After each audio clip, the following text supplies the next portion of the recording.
Okay बच्चों, good morning, good afternoon और good evening, जो जितने समय देख रहा है उसके लिए। ठीक है, चलो, आपने पिछली क्लास में रेडॉक्स रिएक्शन को ख़त्म किया था और आपने उसके क्वेश्चंस भी लगा लिए होंगे, है ना। तो पिछली क्लास का SW हमारा था रेडॉक्स रिएक्शन की पूरी सीट सॉल्व करनी थी। ओके, आई होप आपने सॉल्व कर ली होगी और आपने अपने डाउट भी क्लियर कर लिए होंगे वाया वीडियो सॉल्यूशन। ठीक है, आज का ये तो कल का SW था, आज का SW है। आज तारीख कितनी है? जब आप ये वीडियो देख रहे होंगे तो तारीख होगी 12 नवंबर। ओके, आज का SW क्या होगा आइए देखते हैं। आज हम आपको पढ़ाएंगे नया चैप्टर वॉल्यूमेट्रिक प्रिंसिपल, तो उसमें तो कोई SW होगा नहीं। आपको याद होगा अभी आपने एक दिन पहले स्टीरियो आइसोमेरिज्म को रिवाइज किया है, तो आपका SW वही है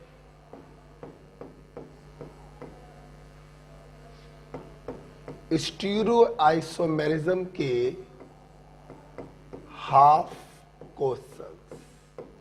ओके, जैसे मान लो 1 to 80 क्वेश्चन है तो आपने 40 क्वेश्चन लगा लिए।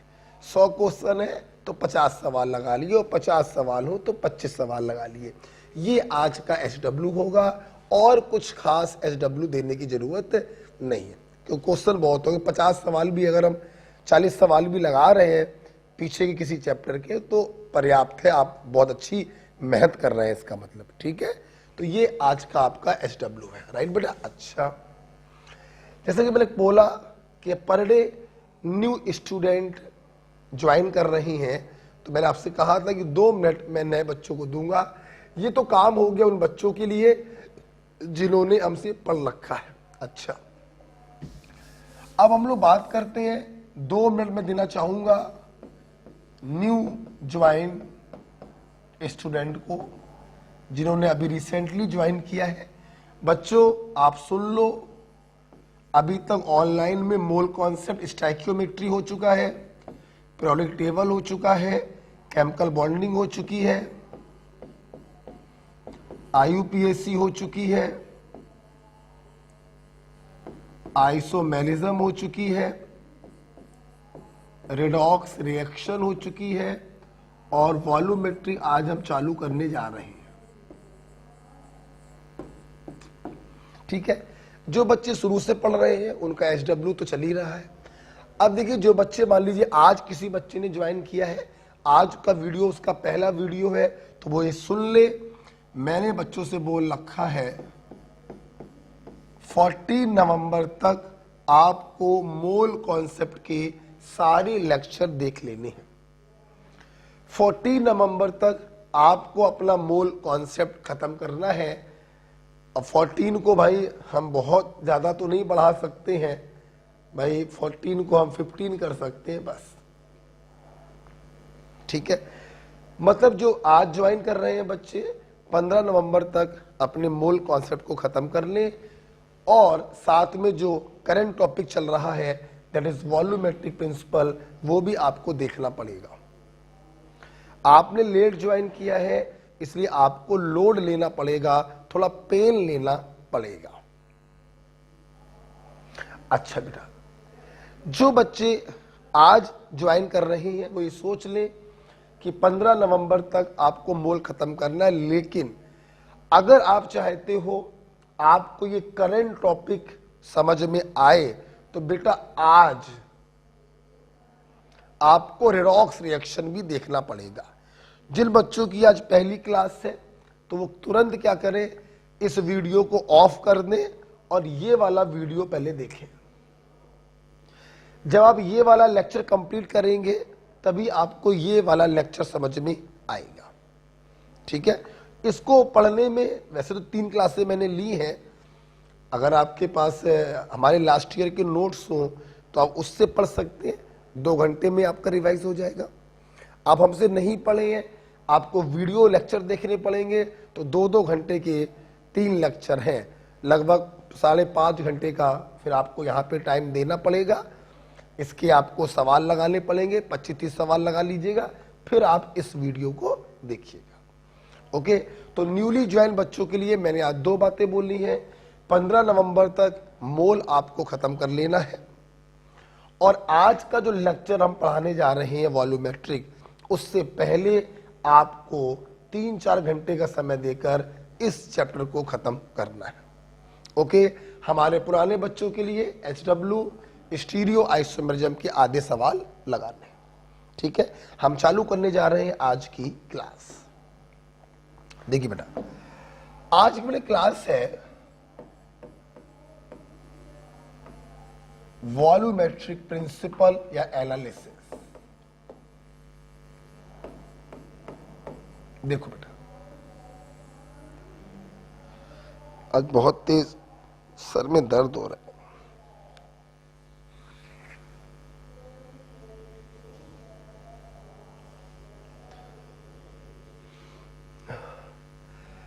देखिए, वॉल्यूमेट्रिक एनालिसिस करके एनसीईआरटी में कोई भी चैप्टर नहीं है, लेकिन एनसीईआरटी में क्या है, एक चैप्टर दिया गया है रिडॉक्स रिएक्शन। उन्होंने उसी चैप्टर में इसको सम्मिलित कर लिया है। ओके, तो आप इसको बोल सकते हैं रिडॉक्स रिएक्शन पार्ट 2 भी बोल सकते हैं, हम लोग वैसे इसको वॉल्यूमेट्रिक बोलते हैं। अच्छा, इस चैप्टर में 3 मेजर पोर्शंस आपको पढ़ने। पहला, इक्विवेलेंट वेट आपको पढ़ना है। दूसरा, डिफरेंट टाइप्स की कंसंट्रेशन, मोलैरिटी, नॉर्मेलिटी, ये आपको पढ़ना है। और तीसरा, टाइप्स ऑफ टाइट्रेशन आपको पढ़ना है। तो मैं आज स्टार्ट करने जा रहा हूं पहला वाला टॉपिक, इक्विवेलेंट वेट।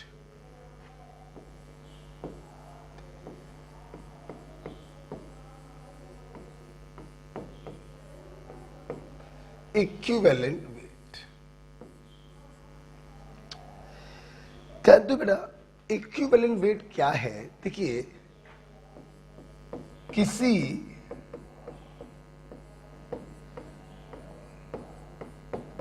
सब्सटेंस का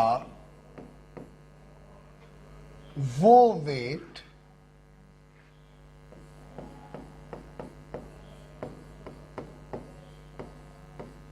जो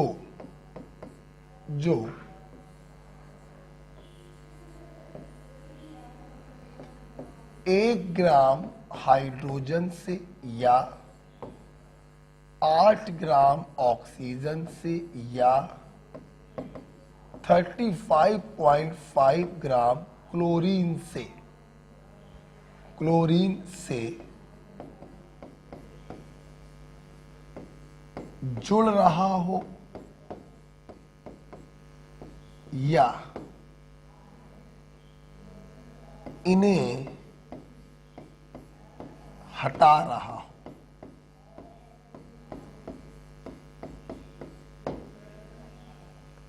लिख लीजिए, फिर समझाते हैं। देखिए, इसमें कोई शक नहीं है कि इक्विवेलेंट वेट भी एक प्रकार का वेट है। अब सवाल है किस प्रकार का वेट है, तो सुनिए, किसी सब्सटेंस का वो वेट जो 1 ग्राम हाइड्रोजन से या 8 ग्राम ऑक्सीजन से या 35.5 ग्राम क्लोरीन से या तो जुड़ रहा हो या फिर इस चीज को अपने अंदर से हटा रहा हो, वही वेट उस सब्सटेंस का इक्विवेलेंट वेट कहलाता है। जैसे इधर देखो बेटा, अब लिखना मत, इसके बाद जो भी हम लिखें समझना। मैंने कहा एक मेटल है 40 ग्राम, ये 2 ग्राम हाइड्रोजन से कंबाइन कर रहा है और अपना कंपाउंड बना रहा है। बताइए इस मेटल का इक्विवेलेंट वेट क्या होगा? ये सवाल आया। सुनना बेटा, हमें इस मेटल का वो वेट निकालना है जो 1 ग्राम हाइड्रोजन से कंबाइन कर रहा हो। आप अगर ध्यान से देखें तो इस मेटल का 40 ग्राम कंबाइन कर रहा है 2 ग्राम हाइड्रोजन से। हमें इसका वो वेट निकालना है जो 1 ग्राम हाइड्रोजन से कंबाइन कर रहा हो। तो लिखेंगे कैसे, आपको नहीं लिखना है, 2 ग्राम हाइड्रोजन से कंबाइन कर रहा है 40 ग्राम मेटल, इसलिए 1 ग्राम हाइड्रोजन से कंबाइन करेगा 20 ग्राम मेटल। आपको मालूम है किसी सब्सटेंस का वो वेट जो 1 ग्राम हाइड्रोजन से कंबाइन करता है वही वेट कहलाता है उसका इक्विवेलेंट वेट। मतलब इस मेटल का इक्विवेलेंट वेट कितना आ गया, 20 ग्राम। ओके, और देखते हैं, हटाते हैं इसको और देखते हैं, ठीक है। जैसे मान लीजिए मैंने आपको क्वेश्चन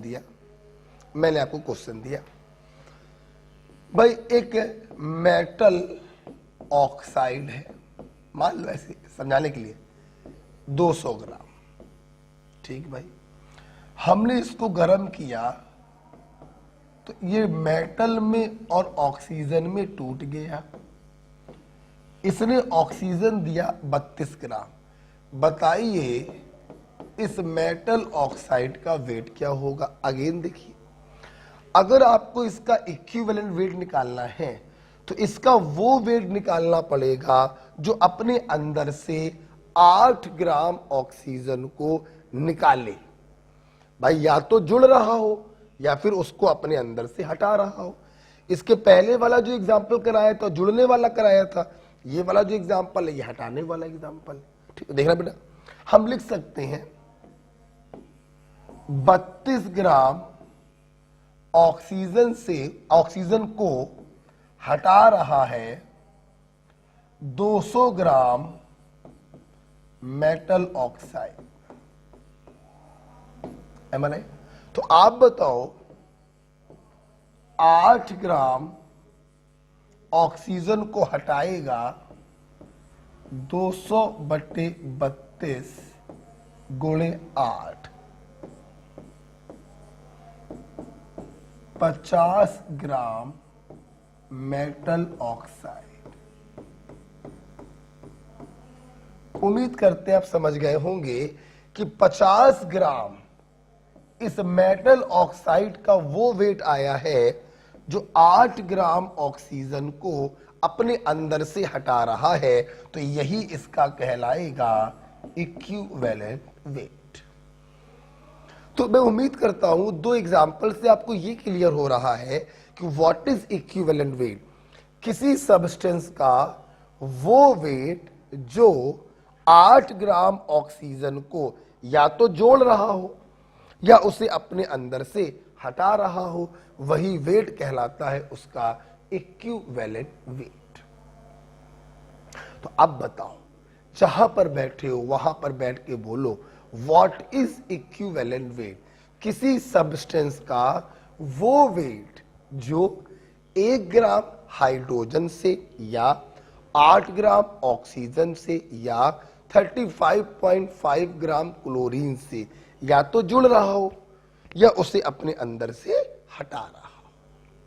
ओके बेटा, अच्छा भाई अब सुनना, अजीब है यार ये। अरे भाई हटो, ठीक है। अब मेरी बात सुनो बेटा, जब आपने ये डेफिनेशन पढ़ी इक्विवेलेंट वेट की तो यहां पे मैं आपको एक बात और बताना चाहता हूं। ये जो इक्विवेलेंट वेट होता है बेटा, ये एक वेरिएबल क्वांटिटी है। अभी मैं दिखाऊंगा अभी आपको।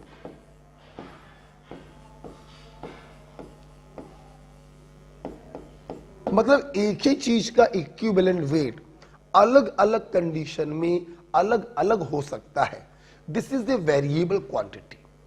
लेकिन हम लोग इक्विवेलेंट वेट जिनसे तुलना करके निकालते हैं, ध्यान रखिएगा उनके इक्विवेलेंट वेट हम लोग फिक्स मानते हैं। ये जो आप लोग बोलते हो ना 1 ग्राम हाइड्रोजन, 8 ग्राम ऑक्सीजन या 35.5 ग्राम क्लोरीन, एक्चुअली में ये इनके इक्विवेलेंट वेट होते हैं। यही 3 एलिमेंट ऐसे हैं जिनके इक्विवेलेंट वेट फिक्स होते हैं, बकाया किसी का भी इक्विवेलेंट वेट फिक्स नहीं होता है। ये एक वेरिएबल क्वांटिटी होती है। ठीक, अच्छा, इस डेफिनेशन पर आपके मेडिकल में 3 प्रकार के सवाल पूछे जाते हैं। आओ हम पहले प्रकार का सवाल आपको करवाएं। ठीक है, अब आप कॉपी पे लिखना चालू करोगे। ये तो लिख ही लिया होगा। देखो, पहला type 1,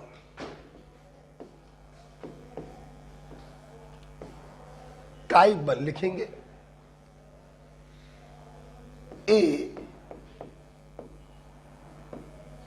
A molecule is given and equivalent weight of an atom is asked.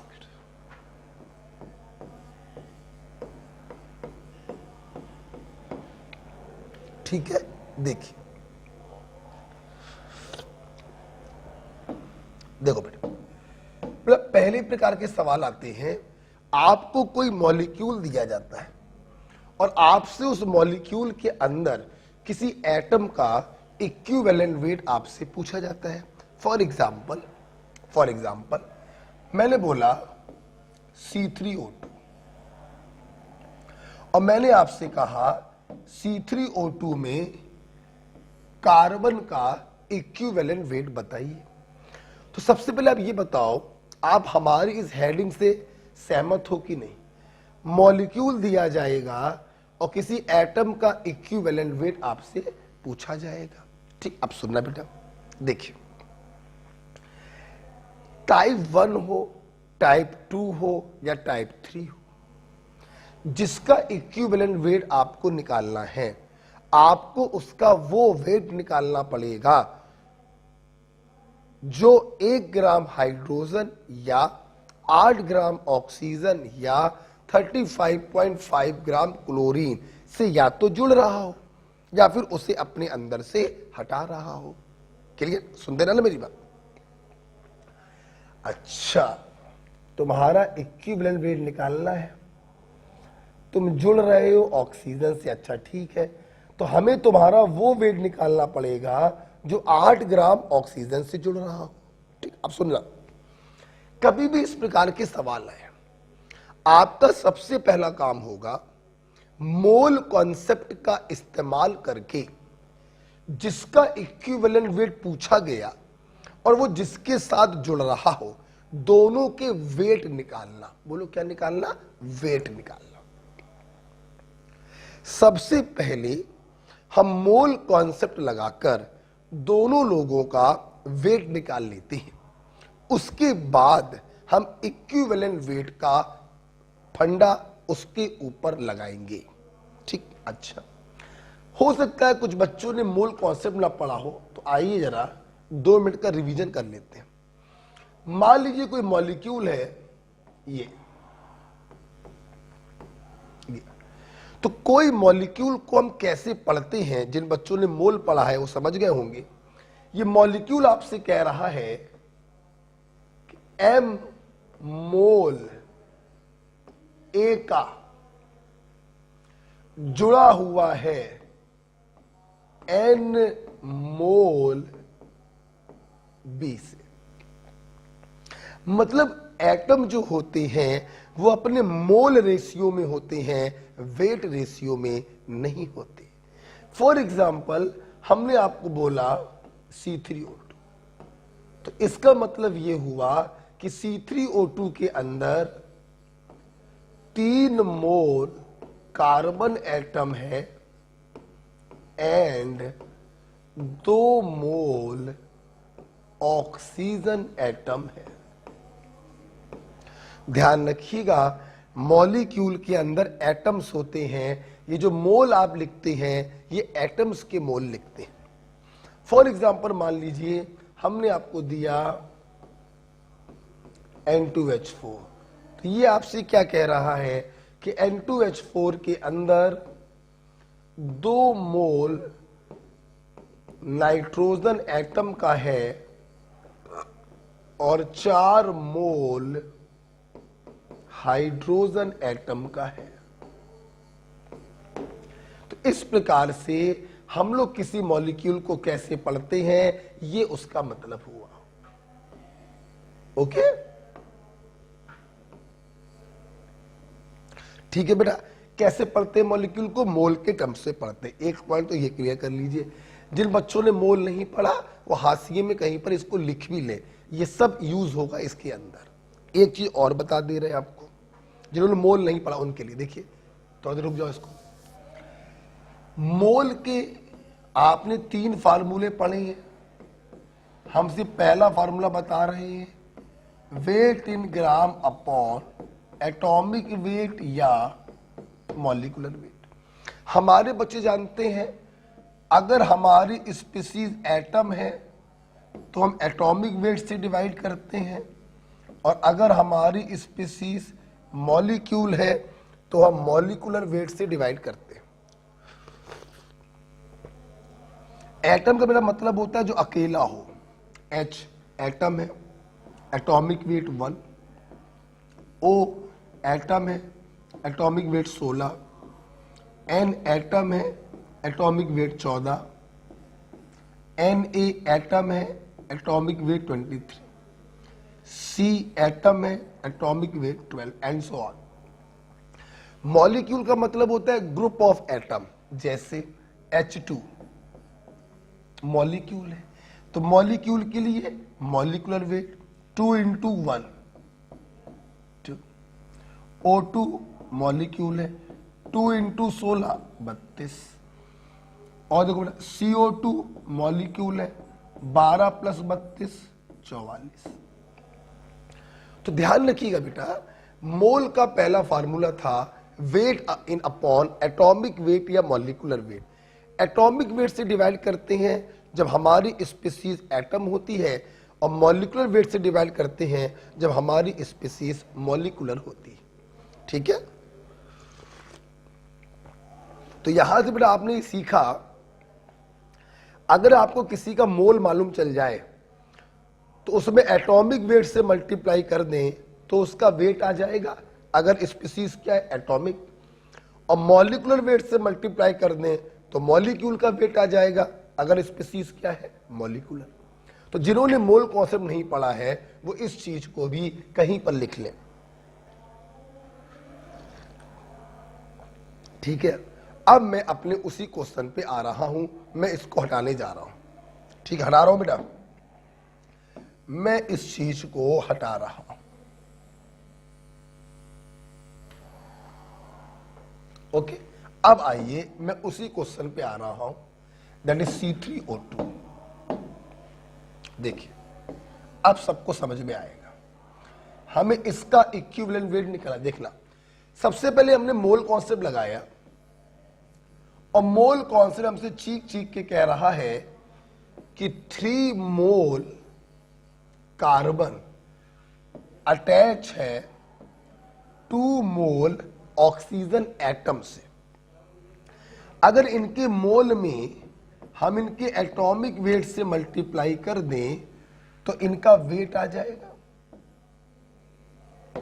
कोई डाउट तो नहीं किसी को? दोनों का वेट आ गया। मतलब ये क्वेश्चन हमसे ये कह रहा है, ये क्वेश्चन हमसे ये कह रहा है कि 16 दूनी 32 ग्राम ऑक्सीजन से जुड़ रहा है, चलो ऑक्सीजन से जुड़ रहा है, बोलो बेटा 12 तिहाई 36 ग्राम कार्बन। अगर तुम्हें कार्बन का इक्विवेलेंट वेट निकालना है तो तो तुम्हें ये निकालना पड़ेगा कि 8 ग्राम ऑक्सीजन से जुड़ेगा 36/32 गुणे 8 बराबर 9 ग्राम का। और 8 ग्राम ऑक्सीजन से किसी सब्सटेंस का जितना वेट अटैच होता है वही उस सब्सटेंस का इक्विवेलेंट वेट कहलाता है। This is your answer. मतलब इस कंपाउंड में कार्बन का इक्विवेलेंट वेट कितना होगा? 9 ग्राम होगा, राइट। सबसे पहले आपने मोल कॉन्सेप्ट लगाया और दोनों का वेट निकाला। 3 मोल कार्बन एटम जुड़ा है 2 मोल ऑक्सीजन एटम से। इसमें आपने इनके एटॉमिक वेट से मल्टीप्लाई कर दिया, इनका वेट आ गया।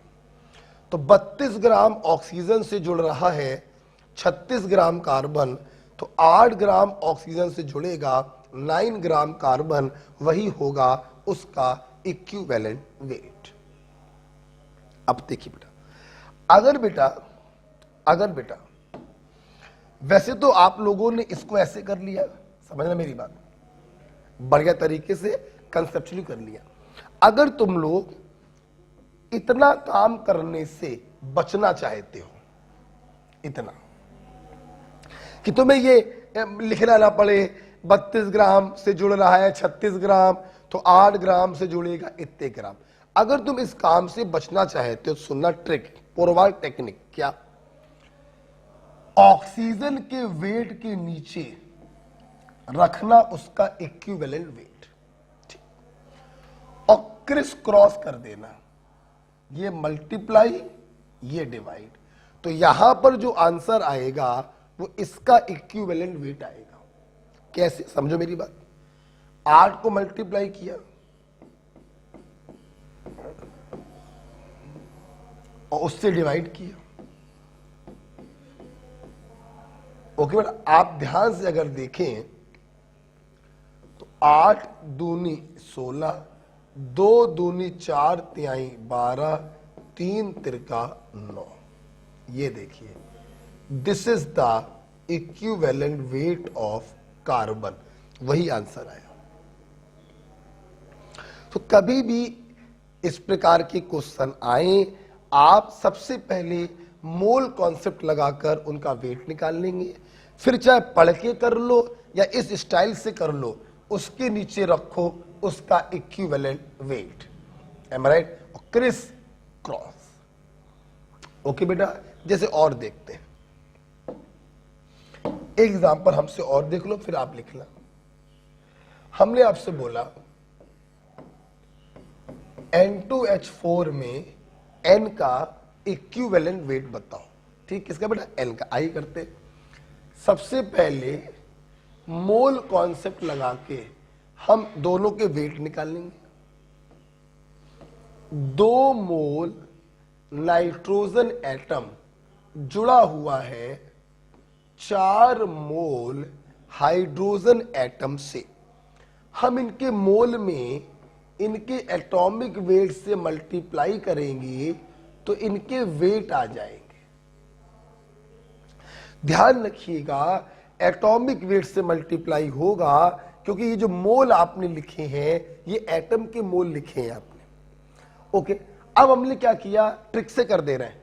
हाइड्रोजन के वेट के नीचे हाइड्रोजन का इक्विवेलेंट वेट रखा, इसको ऊपर ले जाके मल्टीप्लाई, इसको नीचे ले जाकर डिवाइड। देखिए क्या हुआ, 2 × 14 × 1 अपॉन 4।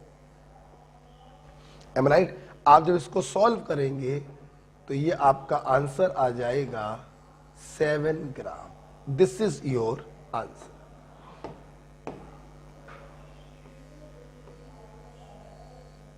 M right? चलिए दोनों आप लिख लीजिए, फिर आपकी बारी आएगी।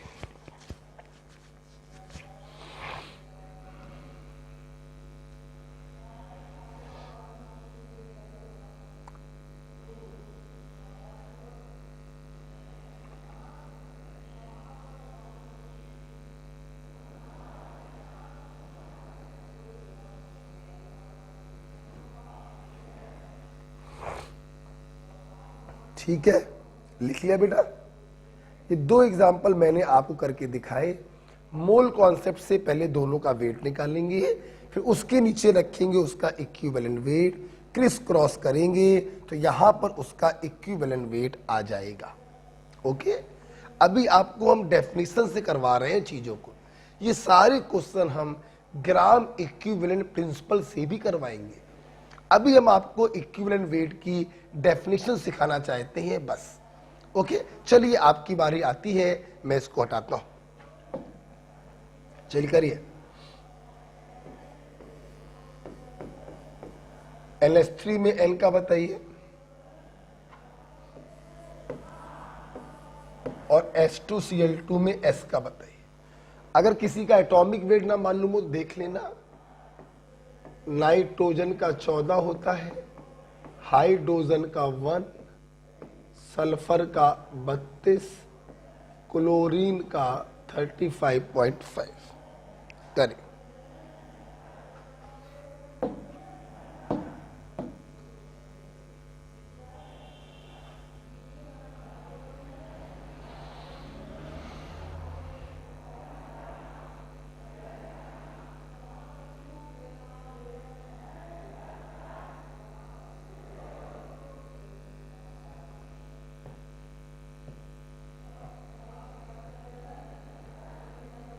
हो गया? आइए देखते हैं। सबसे पहले क्या करेंगे हम लोग, मोल कॉन्सेप्ट लगाएंगे। देखिए, अकॉर्डिंग टू मोल कॉन्सेप्ट इसके अंदर 1 मोल नाइट्रोजन एटम है और 3 मोल हाइड्रोजन एटम है। हमें मोल नहीं चाहिए, हमें उसका वेट चाहिए है। हमने एटॉमिक वेट से मल्टीप्लाई कर दिया, सॉरी, हमने एटॉमिक वेट से मल्टीप्लाई कर दिया, सबका वेट आ गया। अब हाइड्रोजन के नीचे रखेंगे उसका इक्विवेलेंट वेट और करेंगे क्रिस क्रॉस, तो 14/3। I think this is your answer.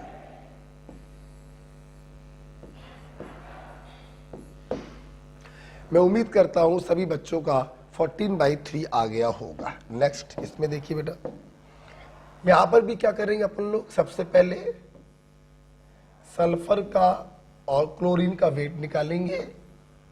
2 mole sulphur combine कर रहा है 2 मोल क्लोरीन से, एटॉमिक वेट से मल्टीप्लाई करेंगे तो इनके वेट आ जाएंगे।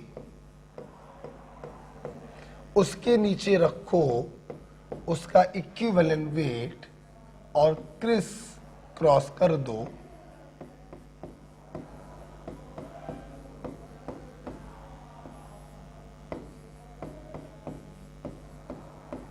आपको समझ में आ गया होगा। आप देखिए 2 से 2 आंसर आ गया 32 ग्राम। तो इस प्रकार से देखिए, यहां पर नाइट्रोजन का इक्विवेलेंट वेट 14/3 आया है और यहां पर सल्फर का आया है 32 ग्राम। ओके, लिख लिया होगा आप लोगों ने। तो चलिए हटा देते हैं, हटा दे, हटा दे, हटा दे, चल हट गया। राइट, अगला सवाल करिए। Fe2O3 में आयरन का बताना है। आयरन का एटॉमिक वेट 56 होता है और ऑक्सीजन का 16 होता है। करिए।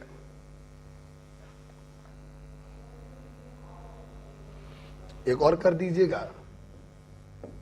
कार्बन डाइऑक्साइड में कार्बन का निकाल दीजिएगा।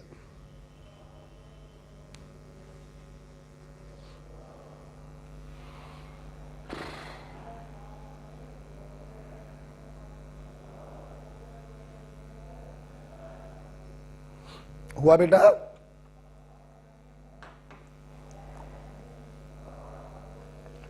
पढ़ते रहिए इस कोरोना काल में। आइए देखते हैं, आइए बड़ा देखते हैं। चलिए, हमने सबसे पहले क्या लगाया, मोल कॉन्सेप्ट। 2 मोल आयरन एटम कंबाइन कर रहा है 3 मोल ऑक्सीजन एटम से, हमने इसमें इसके एटॉमिक वेट से मल्टीप्लाई किया और इसमें इसके एटॉमिक वेट से मल्टीप्लाई किया, दोनों के वेट आ गए। ऑक्सीजन के वेट के नीचे उसका इक्विवेलेंट वेट रखेंगे और क्रिस क्रॉस करेंगे। 2 इंटू 56 इंटू 8 अपॉन 3 इंटू 60।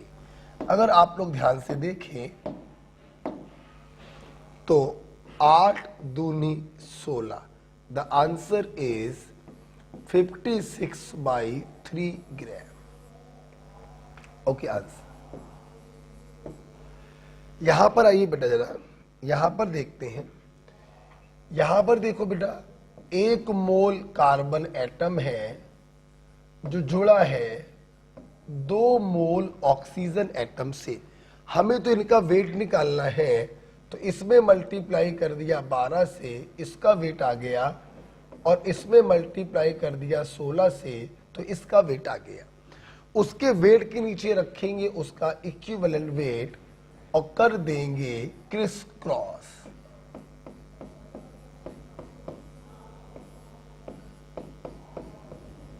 आप ध्यान से अगर देखें तो 8 दूनी 16, 2 दूनी 4 तिहाई 12, तो कार्बन का इक्विवेलेंट वेट आ गया 3। तो इस प्रकार से बेटा आप कोई भी क्वेश्चन जो है वो चुटकी बजा के सॉल्व कर सकते हैं इक्विवेलेंट वेट की डेफिनेशन पर। ओके, अच्छा, आपको याद होगा मैं थोड़ी देर पहले बोला था कि equivalent weight is a variable quantity. आपको याद है? आप खुद देखो, मैं प्रूफ करके दिखाता हूं। देखो, CO2 में कार्बन का 3 आया है और थोड़ी देर पहले तुम C3O2 में निकाल चुके थे, 9 आया था। तो आप देखिए सेम एटम है, देखिए इक्विवेलेंट वेट यहां पर 9 है और यहां पर 3 है। तो आप कह सकते हैं एक ही आदमी का इक्विवेलेंट वेट अलग अलग जगहों पर अलग अलग हो जाता है, अर्थात equivalent weight is a variable quantity. जबकि अगर आपको ध्यान से देखें, कार्बन का एटॉमिक वेट यहां पर भी 12 लिया था और यहां पर भी आपने 12 ही रखा था। तो atomic weight is a fix quantity but equivalent weight is a variable quantity. Okay बेटा, तो टाइप 1 के क्वेश्चन आई होप आपने एंजॉय किए, आपको समझ में आए। फिर से एक बार हिंट दे रहे हैं। सबसे पहले क्या करेंगे, मोल कॉन्सेप्ट लगाकर हम दोनों लोगों का वेट निकाल लेते हैं, फिर उसके नीचे रखेंगे उसका इक्विवेलेंट वेट, क्रिस क्रॉस करेंगे, यहां पर जो आंसर आएगा वो उसका इक्विवेलेंट वेट होगा। ये जो तरीका मैंने बताया ये इक्विवेलेंट वेट की डेफिनेशन पर आधारित है। भविष्य में ये सारे सवाल हम ग्राम इक्विवेलेंट प्रिंसिपल से भी सॉल्व करेंगे, ठीक है। टाइप 1 के बाद आइए देखते हैं टाइप 2।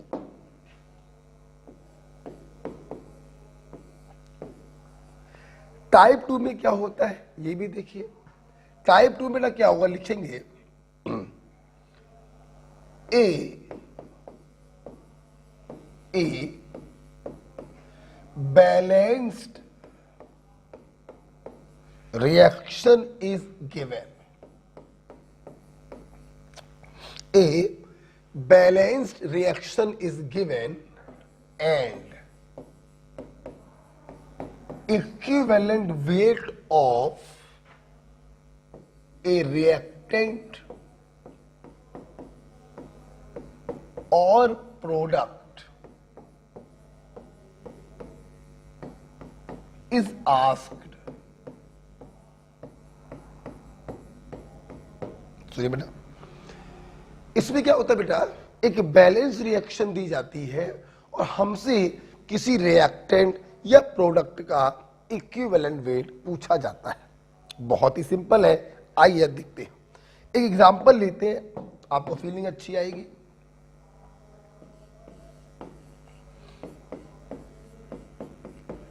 N2 + 3S2 बराबर ट्वाइस NH3। सवाल आया नाइट्रोजन का इक्विवेलेंट वेट बताओ। देखो बेटा, बिल्कुल टाइप 1 है। यहां पर भी हम लोग मोल कॉन्सेप्ट की हेल्प से दोनों का वेट निकालेंगे, फिर उसके नीचे रखेंगे उसका इक्विवेलेंट वेट और कर देंगे क्रिस क्रॉस। तरीका वही है, परंतु देखिए बेटा, जब किसी मॉलिक्यूल को पढ़ते हैं तो भी मोल के टर्म्स में पढ़ते हैं, और जब किसी रिएक्शन को पढ़ते हैं तब भी मोल के टर्म्स में ही पढ़ते हैं। ये सब मैंने मोल कॉन्सेप्ट में सिखाया है। मैं उन बच्चों के लिए बता रहा हूं जिन्होंने मोल अभी नहीं पढ़ा है। देखिए, मॉलिक्यूल को जब पढ़ते हैं तो अंदर वाले कॉफिशिएंट से पढ़ते हैं। 3 mole carbon and 2 mole oxygen. और जब किसी रिएक्शन को पढ़ते हैं तो बाहर वाले कॉफिशिएंट से पढ़ते हैं। यहां पे पढ़ेंगे इनर कॉफिशिएंट से और यहां पे पढ़ते हैं आउटर कॉफिशिएंट से। कैसे? देखो, ये रिएक्शन आपसे कह रही है 1 मोल नाइट्रोजन मॉलिक्यूल, N2 है तो मॉलिक्यूल हो गया, जुड़ रहा है 3 मोल हाइड्रोजन मॉलिक्यूल से और बना रहा है 2 मोल अमोनिया मॉलिक्यूल। अर्थात फिर से देखेंगे, एक बार फिर से देखेंगे, 1 मोल नाइट्रोजन मॉलिक्यूल कंबाइन कर रहा है 3 मोल हाइड्रोजन मॉलिक्यूल से। राइट? आपको नाइट्रोजन का इक्विवेलेंट वेट निकालना, तो सबसे पहले मोल की हेल्प से दोनों का वेट निकालेंगे। इसमें मल्टीप्लाई, अब सुनना बे, ये मॉलिक्यूल है, मोल को वेट में बदलने के लिए अब मॉलिक्यूलर वेट से मल्टीप्लाई होगा। हम फिर बता दे रहे हैं, ध्यान सुन। नाइट्रोजन एटम एटॉमिक वेट 14, लेकिन नाइट्रोजन मॉलिक्यूल तो मॉलिक्यूलर वेट 14 दूनी 28। ठीक है? अच्छा भाई, देखिए, तो मॉलिक्यूलर वेट से मल्टीप्लाई करेंगे 28 ग्राम में आ गया। इसको वेट में बदलोगे, ये भी देखिए मॉलिक्यूल है, मॉलिक्यूलर वेट से मल्टीप्लाई करेंगे 2। अब उसके नीचे रखो उसका इक्विवेलेंट वेट, जो हमेशा 1 ही होगा। क्रिस क्रॉस कर दो, ऊपर 28 आएगा, नीचे आएगा 6। चाहो तो इसको डिवाइड करके आप एग्जैक्ट आंसर निकाल सकते हो, या एक काम ये कर सकते हैं कि 28 क्या था, 28 था नाइट्रोजन का मॉलिक्यूलर वेट, तो हम लोग ऐसे भी लिख देते हैं molecular weight by 6। This is your answer.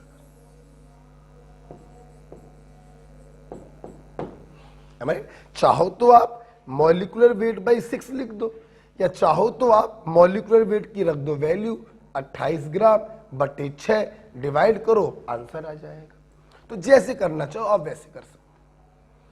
तो जैसे टाइप 1 के क्वेश्चन करते हैं वैसे ही बेटा टाइप 2 के क्वेश्चन भी करते हैं। मॉलिक्यूल को इनर कॉफिशिएंट से पढ़ते हैं और रिएक्शन को आउटर कॉफिशिएंट से पढ़ते हैं। एटम के मोल को वेट में बदलने के लिए एटॉमिक वेट से मल्टीप्लाई करते हैं, और मॉलिक्यूल के मोल को वेट में बदलने के लिए मॉलिक्यूलर वेट से मल्टीप्लाई करते हैं। मैं उम्मीद करता हूं आपको यह समझ में आया। ठीक, एक और करवाते हैं, चलिए, अगर आपने लिख लिया।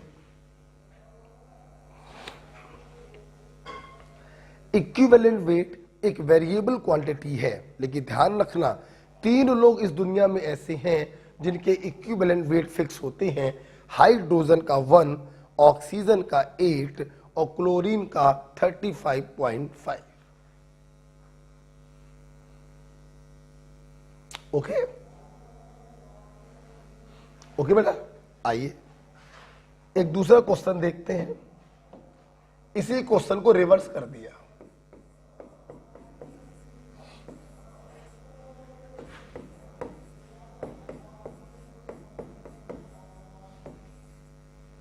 रिएक्शन मैंने ये दी और मैंने आपसे क्वेश्चन पूछा इस रिएक्शन में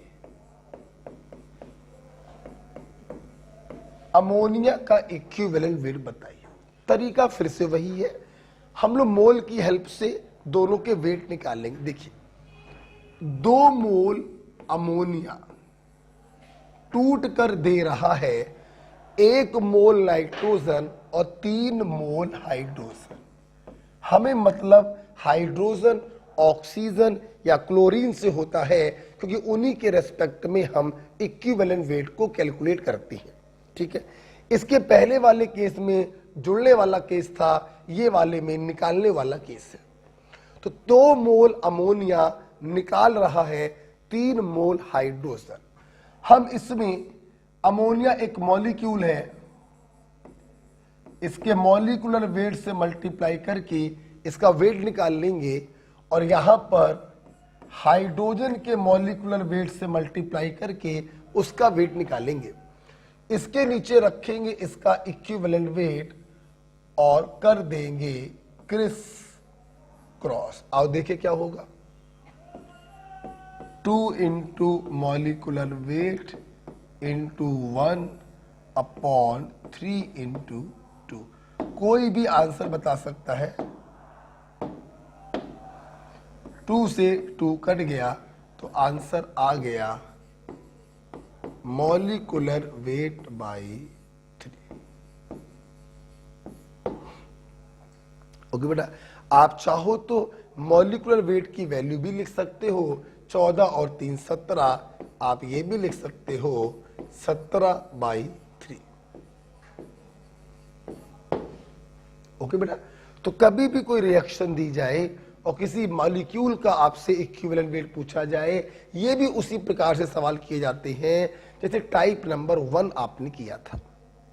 ओके, अगर आपको ये समझ में आया है तो अब आपकी बारी आ गई। ठीक है, आइए करते हैं। हटाए इसको। अगला सवाल आप लोग करके दिखाएंगे।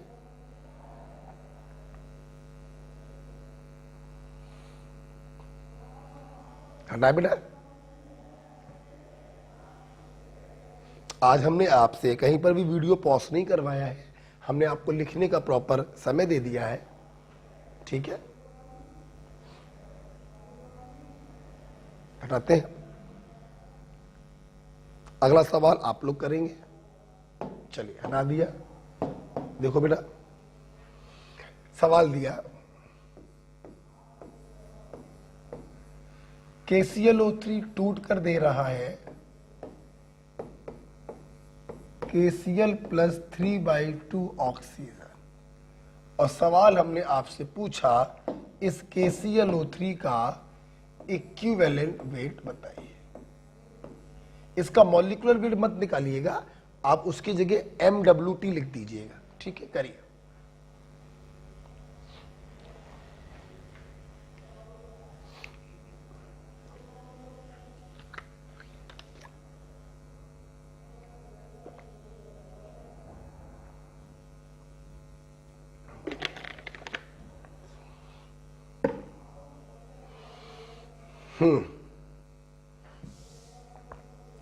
ओके, आइए देखते हैं। सबसे पहले क्या करेंगे, हम लोग पढ़ेंगे इसको।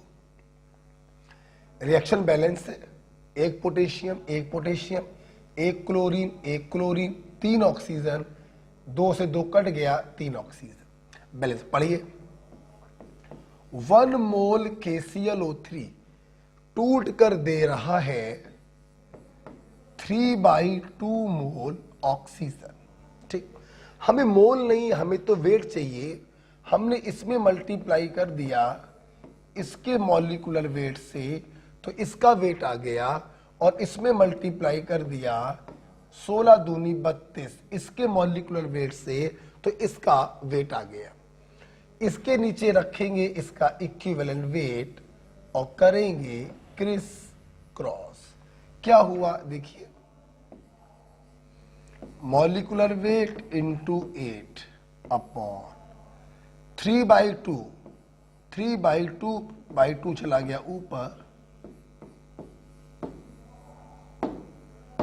आप देखिए 8 दूनी 16 दूनी 32, आंसर आ गया मॉलिक्यूलर वेट बाई 6। ओके, आप चाहें तो इसका मॉलिक्यूलर वेट निकाल कर रख सकते हैं। चलो मॉलिक्यूलर वेट निकालो। एटॉमिक वेट को जोड़ेंगे। पोटेशियम का होता है 39, क्लोरीन का होता है 35.5 और 3 इंटू ऑक्सीजन का होता है 16। आप इस वैल्यू को यहां पे रख सकते हैं तो एग्जैक्ट आंसर आ जाएगा। ओके, चल आगे बढ़े। आगे बढ़े बेटा।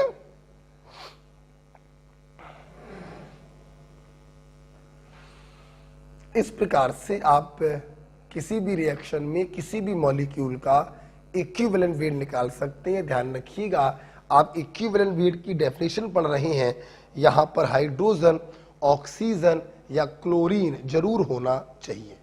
ठीक है, हटाते हैं इसको। चलिए अगला सवाल करके दिखाइए।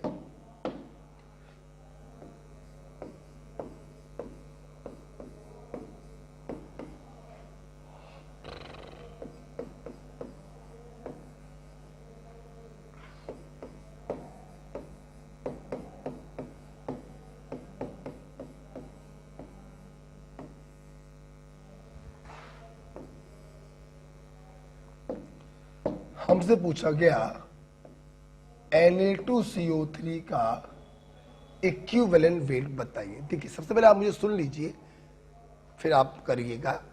रिएक्शन देखिए बैलेंस है। अब आप देखिए Na2CO3 जो है वो HCl से कंबाइन कर रहा है। अच्छा भाई, अब HCl में अगर तुम 20 से तोड़ दो तो हाइड्रोजन के रेस्पेक्ट में आप इसको बोल सकते हैं। किसके रेस्पेक्ट में? हाइड्रोजन। देखिए Cl के रेस्पेक्ट में भी बोल सकते हैं, बोलने में कोई प्रॉब्लम नहीं है। आप H के रेस्पेक्ट में बोल दो या Cl के रेस्पेक्ट में निकालो, आंसर सेम आएगा। देखिएगा, जैसे 1 मोल Na2CO3 कंबाइन कर रहा है 1 मोल हाइड्रोजन एटम से। ध्यान रखिए एटम के फॉर्म में। हमने इसमें इसके मॉलिक्यूलर वेट से मल्टीप्लाई कर दिया, इसका वेट आ गया, और इसमें एटॉमिक वेट से मल्टीप्लाई किया तो हाइड्रोजन का वेट आ गया। उसके नीचे रखा उसका इक्विवेलेंट वेट, कर दिया क्रिस क्रॉस, तो इक्विवेलेंट वेट जो होगा वो मॉलिक्यूलर वेट के बराबर आएगा। ठीक है, अगर आप इस क्वेश्चन को क्लोरीन के रेस्पेक्ट में देखें तो 1 मोल Na2CO3 कंबाइन हो रहा है 1 मोल क्लोरीन एटम से। इसमें मॉलिक्यूलर वेट से मल्टीप्लाई करके इसका वेट निकाला। चूंकि ये एटम का मोल है तो एटॉमिक वेट से मल्टीप्लाई करके उसका वेट निकाल लिया। उसके नीचे रखा उसका इक्विवेलेंट वेट, कर दिया क्रिस क्रॉस। आप समझ गए होंगे आंसर अभी भी कितना आया है? मॉलिक्यूलर वेट के बराबर। ओके, तो आप देखिए 1 मोल Na2CO3 1 मोल हाइड्रोजन एटम से कंबाइन कर रहा तो भी आंसर वही आया। 1 मोल क्लोरीन एटम से कंबाइन कर रहा तो भी आंसर वही आया। तो चाहे ऐसे कर लो चाहे ऐसे कर लो। रही बात इसके मॉलिक्यूलर वेट की, वो तो आप समझ ही गए होंगे कि मॉलिक्यूलर वेट कैसे निकालते हैं। एटॉमिक वेट को जोड़कर 2 इंटू सोडियम का एटॉमिक वेट 23 प्लस कार्बन का atomic weight 12 plus 3 into oxygen का एटॉमिक वेट 16, आप जोड़ेंगे 106 आएगा। ओके, अच्छा लिख लो।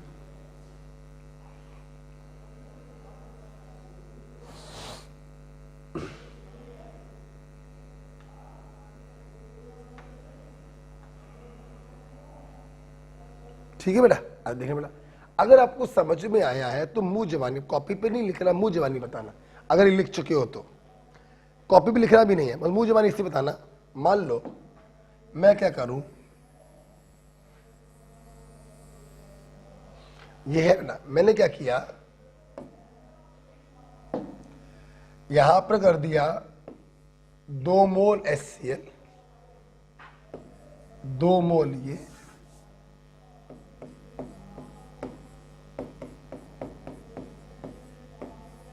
और अब मैंने आपसे पूछा बताइए Na2CO3 का इक्विवेलेंट वेट क्या होगा। जल्दी से बताओ, जहां है जल्दी से बताओ। मॉलिक्यूलर वेट अभी भी आएगा या मॉलिक्यूलर वेट बाई 2 आएगा? Of course molecular weight by 2 आएगा। क्यों? 1 मोल Na2CO3 कंबाइन कर रहा है 2 मोल हाइड्रोजन एटम से, इसमें इसके मॉलिक्यूलर वेट से मल्टीप्लाई, ये एटम का मोल है, एटॉमिक वेट से मल्टीप्लाई होगा, नीचे रखेंगे उसका equivalent weight, criss cross, answer आएगा मॉलिक्यूलर वेट बाई 2। ओके बेटा, आई होप आपको ये समझ में आ गया। चलिए अब हम लोग एक स्टेप आगे जा रहे हैं, सुनिए, इसको हटाते हैं। अभी टाइप नंबर 2 चल रहा है और टाइप नंबर 2 में जरा लास्ट प्रकार का क्वेश्चन देख लो, फिर हम लोग आगे बढ़ेंगे। लास्ट क्वेश्चन देखो,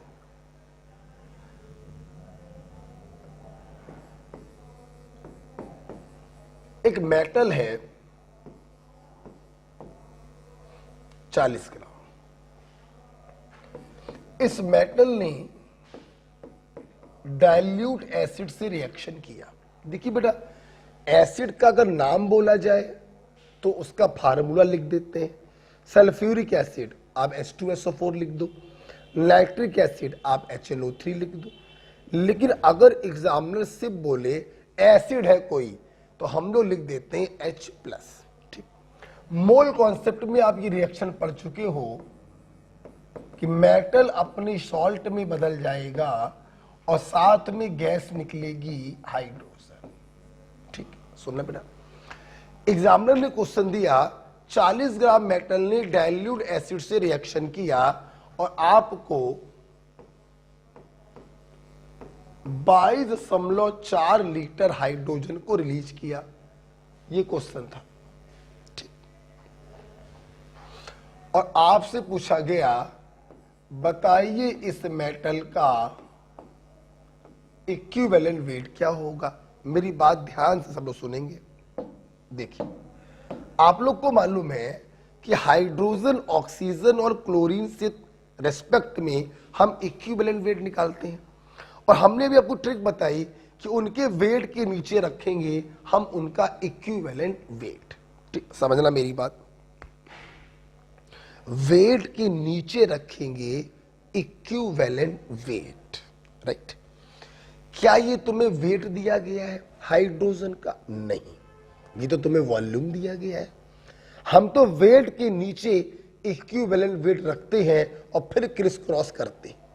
ये तो आपको इसका वॉल्यूम दिया गया। अब इस सवाल को करने के 2 तरीके हैं। तरीका नंबर 1 जो लेंथी है, क्या आप इस वॉल्यूम को वेट में बदलो with the help of mole concept, फिर उस वेट के नीचे रखो 1 और कर दो क्रिस क्रॉस, तो आंसर आ जाएगा। या फिर एक तरीका और है, क्या? देखिए, जब वेट दिया जाता है तो उसके नीचे रखते हैं इक्विवेलेंट वेट और क्रिस क्रॉस करते हैं। अगर वॉल्यूम दिया जाए तो हम उसके नीचे रखते हैं इक्विवेलेंट वॉल्यूम। और क्या रखते हैं? Equivalent volume. जिस प्रकार से हर सब्सटेंस का एक इक्विवेलेंट वेट होता है, उसी प्रकार से हर सब्सटेंस का एक इक्विवेलेंट वॉल्यूम होता है। जिस प्रकार से हाइड्रोजन, ऑक्सीजन और क्लोरीन का इक्विवेलेंट वेट फिक्स होता है, उसी प्रकार से इन तीनों का इक्विवेलेंट वॉल्यूम भी फिक्स होता है। हाशिए पे कहीं लिख लीजिएगा, hydrogen, oxygen, chlorine, equivalent weight है 1 ग्राम, 8 ग्राम, 35.5 ग्राम, और इनका इक्विवेलेंट वॉल्यूम होता है 11.2 लीटर, 5.6 लीटर और 11.2 लीटर। हाशिए पे कहीं पर इसको लिख लें। मतलब उस वॉल्यूम को या तो आप वेट में कन्वर्ट करो, फिर वेट के नीचे रखो इक्विवेलेंट वेट और फिर कर दो क्रिस क्रॉस, या तो वो तरीका है, या फिर आप क्या करो, हाइड्रोजन का वॉल्यूम दिया गया है, आप उसके नीचे रखो उसका इक्विवेलेंट वॉल्यूम। ओके, ये देखिए बेटा, तो मैं इसके नीचे क्या रखूंगा, इसका equivalent volume. Okay, that is 11.2 litre. इसको हटा दूं,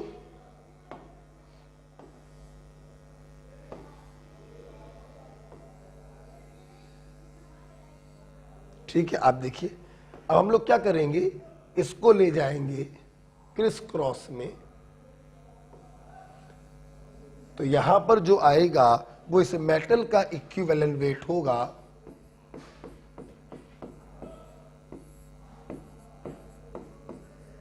आप सॉल्व कर लीजिए।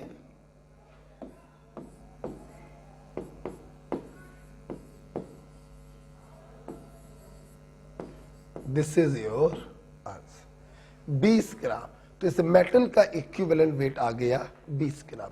ये हमने आपको एक नई वैरायटी का सवाल कराया कि अगर वेट दिए जाएं तो उसके नीचे रखना इक्विवेलेंट वेट, फिर कर देना क्रिस क्रॉस। लेकिन अगर वॉल्यूम दिया जाए तो उसके नीचे रखना इक्विवेलेंट वॉल्यूम और फिर करना क्रिस क्रॉस। ओके बेटा, पक्की बात।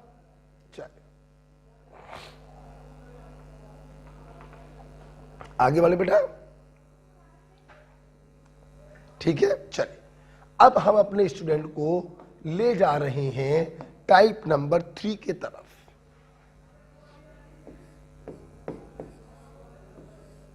टाइप नंबर 3 के तरफ। टाइप नंबर 3 क्या होता है, सुनिएगा बेटा। टाइप नंबर 1 में आपको मॉलिक्यूल दिया, किसी एटम का पूछा। टाइप नंबर 2 में कोई बैलेंस रिएक्शन दी, किसी रिएक्टेंट या प्रोडक्ट का पूछा। टाइप नंबर 3 में सवाल कुछ इस प्रकार से होता है, जानते बेटा, ऐसे सवाल है कि मेरे पास कोई मेटल हाइड्राइड है। बेटा बोलो क्या, वो मेटल हाइड्राइड है। अब सुनना, जाहिर सी बात है, अगर मेटल हाइड्राइड है तो इसके अंदर दो ही चीजें होंगी, या तो मेटल होगा और हाइड्रोजन होगा, दो ही चीजें होंगी। अब देखना, एग्जामिनर क्या करेगा, आपसे बोलेगा कि इसके अंदर हाइड्रोजन है X% बाई वेट। बताइए जरा मेटल का इक्विवेलेंट वेट क्या होगा। This is the question. बताइए जरा मेटल का इक्विवेलेंट वेट क्या होगा। बहुत ही आसान, आप टाइप 1 से देख रहे हैं कि हम लोग सबसे पहले जिसका इक्विवेलेंट वेट पूछा जाए और वो जिसके साथ कंबाइन करता है, हम सबसे पहले उसका वेट निकालते हैं, फिर उसके नीचे रखते हैं उसका इक्विवेलेंट वेट और क्रिस क्रॉस कर देते हैं। यही यहां पर भी करेंगे। देखना, टोटल परसेंटेज कितने का होता है, 100 का। अगर 100 में X% हाइड्रोजन है तो 100 माइनस X% मेटल होगा। बोलो हाँ या ना। अच्छा सुना, ध्यान सुना सब लोग। अगर X% हाइड्रोजन है तो 100 माइनस X% मेटल होगा। अच्छा भाई सुनना मेरी बात। देखिए बेटा, जब परसेंट बाई वेट दिया जाए, आप इस चीज को इसी चैप्टर में दूसरे पड़ाव में पढ़ेंगे, जब डिफरेंट टाइप्स की कंसंट्रेशन हम आपको पढ़ाएंगे। अभी फिलहाल आप इतना समझ सकते हैं कि परसेंट बाई वेट का मतलब वेट ही होता है। मतलब आप इसको x ग्राम मान सकते हैं और आप इसको 100 माइनस x ग्राम मान सकते हैं। जब दोनों के वेट आ गए हैं तो आपने इसके नीचे रखा इसका इक्विवेलेंट वेट और कर दिया क्रिस क्रॉस। तो यहां पर जो आएगा वो इस मेटल का इक्विवेलेंट वेट होगा। Yes, this is the equivalent weight of metal. ये कोई फार्मूला नहीं है बे, आंसर है इसका इक्विवेलेंट वेट। ये बेटा तीसरे प्रकार के सवाल होते हैं। हमने मेटल हाइड्राइड दिया, वो आपको मेटल ऑक्साइड दे देगा, उसके नीचे रख देना 8, क्रिस क्रॉस कर देना। मेटल क्लोराइड दे देगा, उसके नीचे रखना 35.5, क्रिस क्रॉस कर देना। तो एक एग्जांपल मैंने आपको बता दिया, ठीक है। तो इस पर एक क्वेश्चन दे देते हैं जो आपको करके दिखाइए। टाइप 3 में एक क्वेश्चन दे देते हैं, आप करके दिखाइए।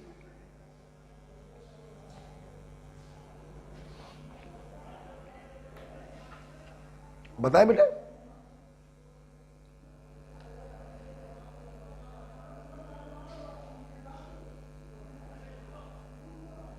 बुखार सा चढ़ रहा है, अब तबीयत थोड़ी खराब हो रही है, फीवर सा आ रहा है। हटाए इसको बेटा, हटाए। देखिए एक क्वेश्चन बना के देते हैं आपको, चलिए लैंग्वेज के रूप में लिखिए।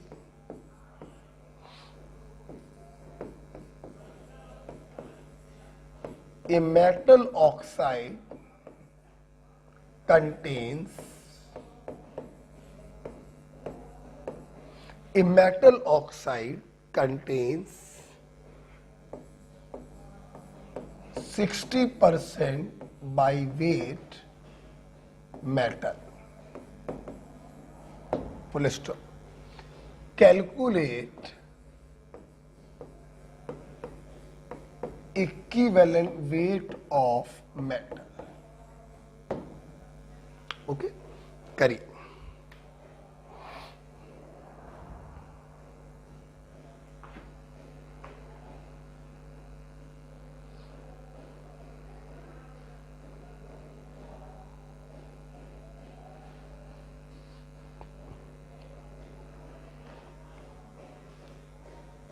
हो गया?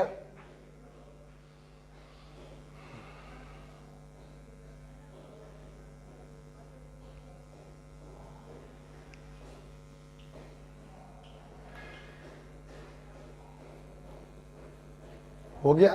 देखिए बेटा, सवाल में कोई दम नहीं था। आपको एक मेटल ऑक्साइड दिया है, जाहिर सी बात है इसके अंदर दो चीजें होंगी, एक मेटल और एक ऑक्सीजन। देखिए उन्होंने बोला 60% बाई वेट मेटल है।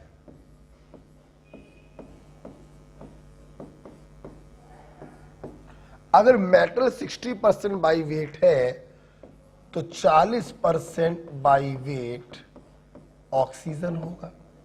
दोनों का वेट आ गया। अब ऑक्सीजन के वेट के नीचे रखेंगे उसका इक्विवेलेंट वेट और करेंगे क्रिस क्रॉस।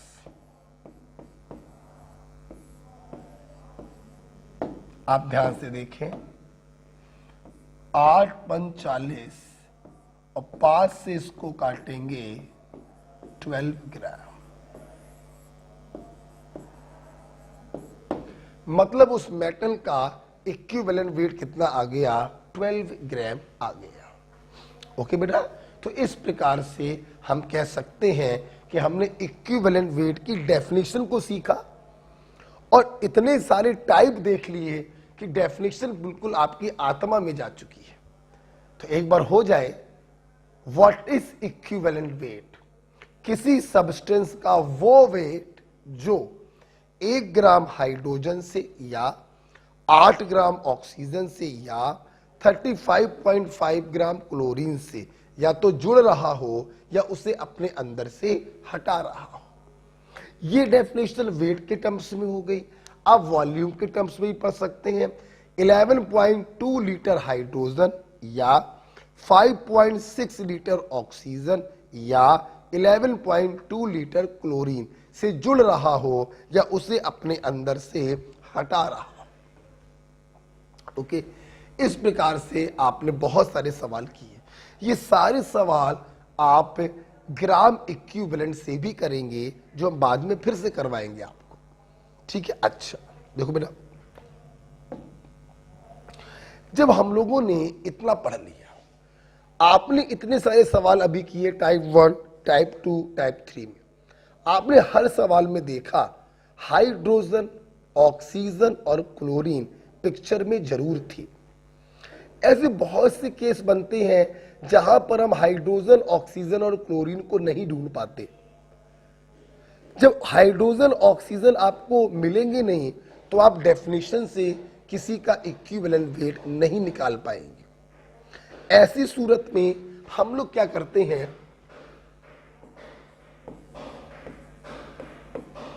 इक्विवेलेंट वेट बराबर molecular weight upon valence factor,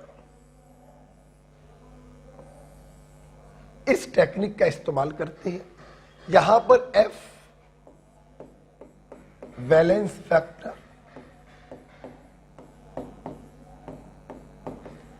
या कुछ लोग इसी को बोल देते हैं N फैक्टर।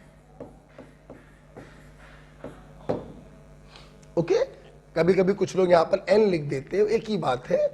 इक्विवेलेंट वेट बराबर molecular weight upon valence factor. ठीक है, अब मेरी बात सुनो। देखिए, मॉलिक्यूलर वेट तो एक फिक्स क्वांटिटी होती है, लेकिन इक्विवेलेंट वेट वेरिएबल क्वांटिटी होती है। तो गारंटी है वैलेंस फैक्टर भी एक वेरिएबल क्वांटिटी होगा। हाँ, अलग अलग लोगों के वैलेंस फैक्टर हम लोग अलग अलग तरीकों से निकालते हैं। अलग अलग लोगों के वैलेंस फैक्टर हम लोग अलग अलग तरीकों से निकालते हैं। जैसे हम सबसे पहले डील करने जा रहे हैं एसिड। देखिए, आपको मैं बताना चाहूंगा बेटा, एसिड का वैलेंस फैक्टर होता है रिप्लेसेबल H+I।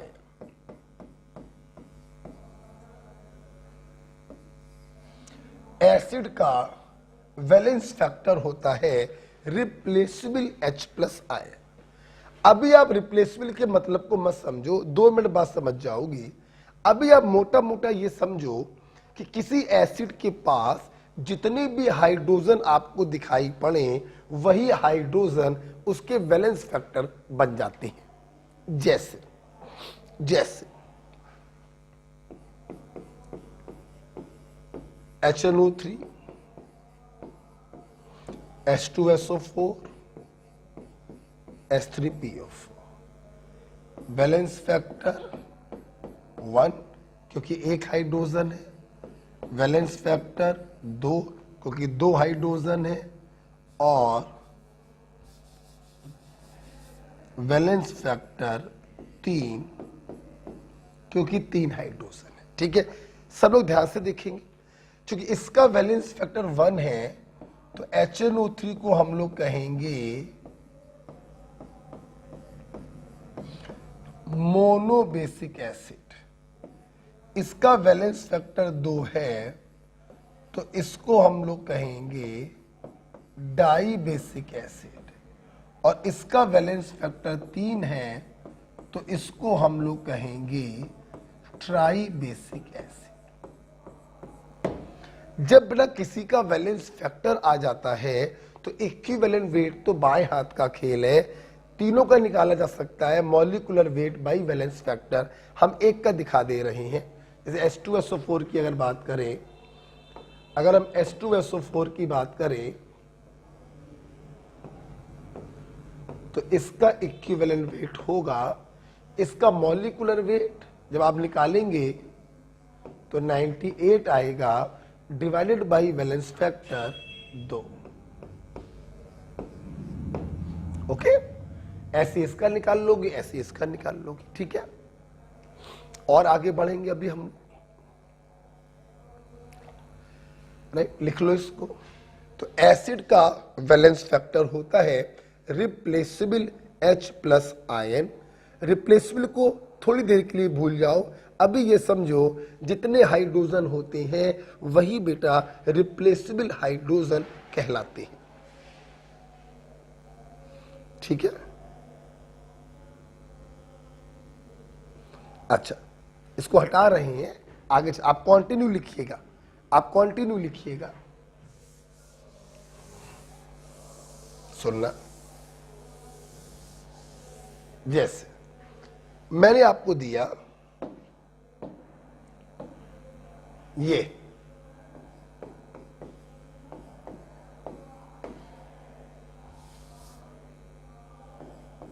दिया COOH, ये आप जानते होंगे दिस इज ऑक्सैलिक एसिड, और डॉट लगा दिया 2H2O, तो ये बन गया क्रिस्टलाइन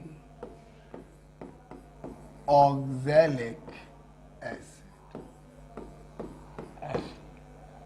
ठीक है, अब देखिए, और एक मैंने और दिया आपको, ये एक बात सुन लीजिए ध्यान से, लिखवा भी दूंगा। वाटर और कार्बन से लगे हाइड्रोजन वैलेंस फैक्टर में काउंट नहीं किए जाते। वाटर और कार्बन से लगे हाइड्रोजन वैलेंस फैक्टर में काउंट नहीं किए जाते। कहने का मतलब ये है कि इसका वैलेंस फैक्टर धोखे से 2 और 4 6 नहीं करेंगे, सिर्फ 2 करेंगे, और इसका वैलेंस फैक्टर भी 3 और 1 4 नहीं करेंगे, सिर्फ 1 करेंगे।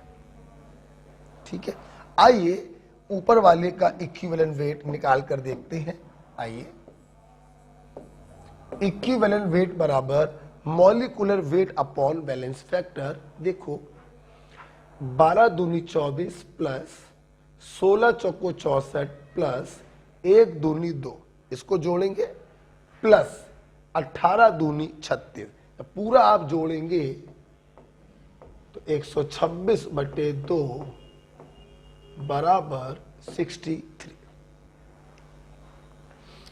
ओके, ये मैंने जानबूझ के इसलिए निकाल कर दिखाया। बहुत से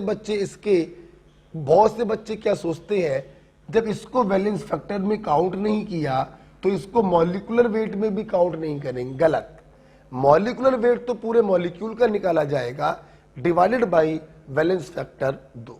तो यहां पे लिख लीजिएगा, वाटर और कार्बन से लगे हाइड्रोजन वैलेंस फैक्टर में काउंट नहीं किए जाते।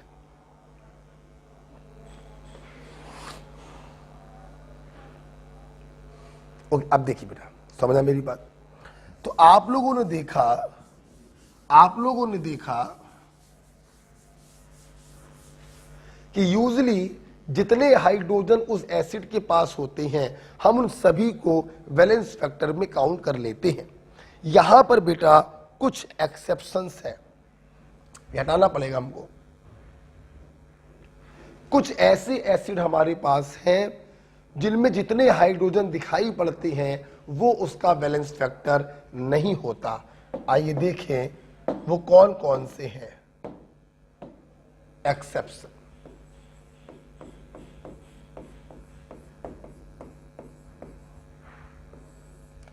ये हमारे पास 4 हैं।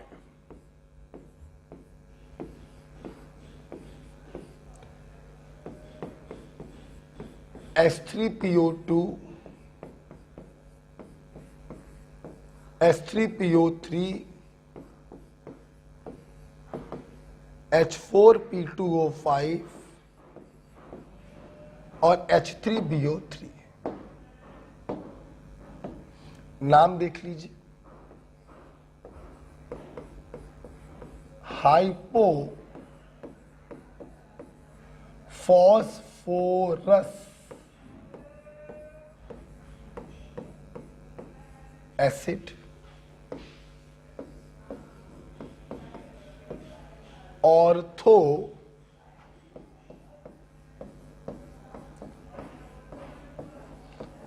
फॉस्फोरस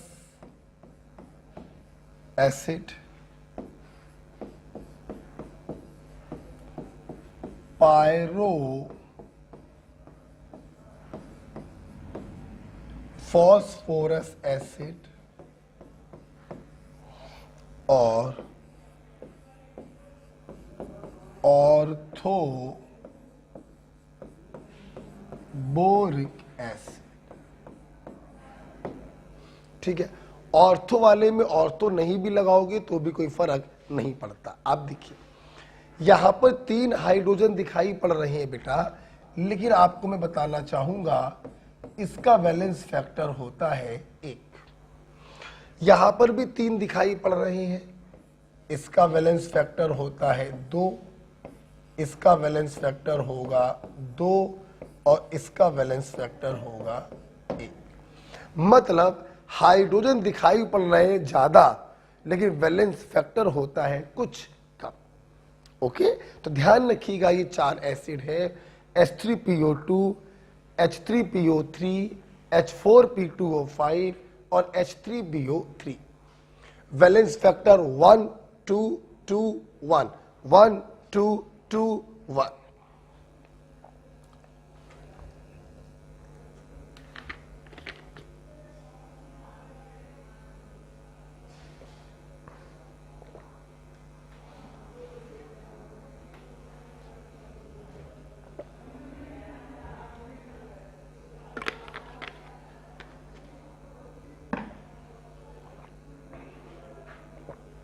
लिख लिया आई।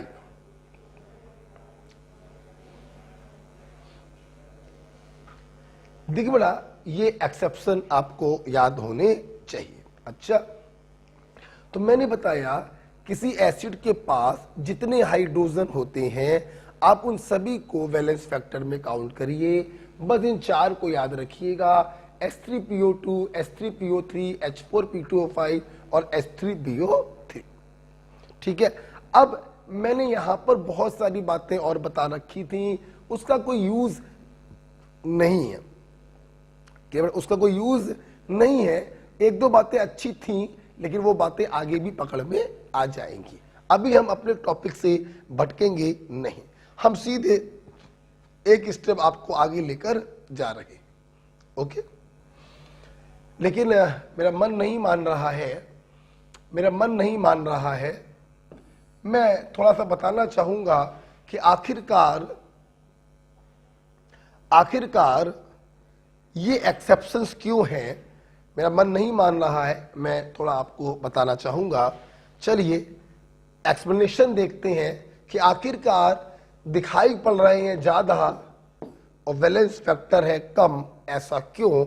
आइए हटाकर देखते हैं। चलिए, नहीं मानना है मेरा मन, तो एक्सप्लेनेशन देखते हैं।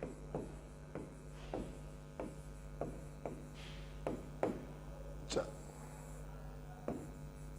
बता दे, तैयार हो? चलो बता देते हैं, तो लिखो। अब तुम लोग नहीं मान रहे हो, मैं भी नहीं मान रहा हूं, तुम लोग भी नहीं मान रहे हो, चलो तो लिखना पड़ेगा भैया, है ना।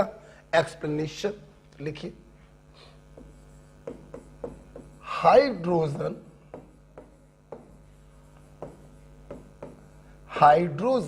attach only to oxygen. Hydrogen attached to oxygen are only replaceable.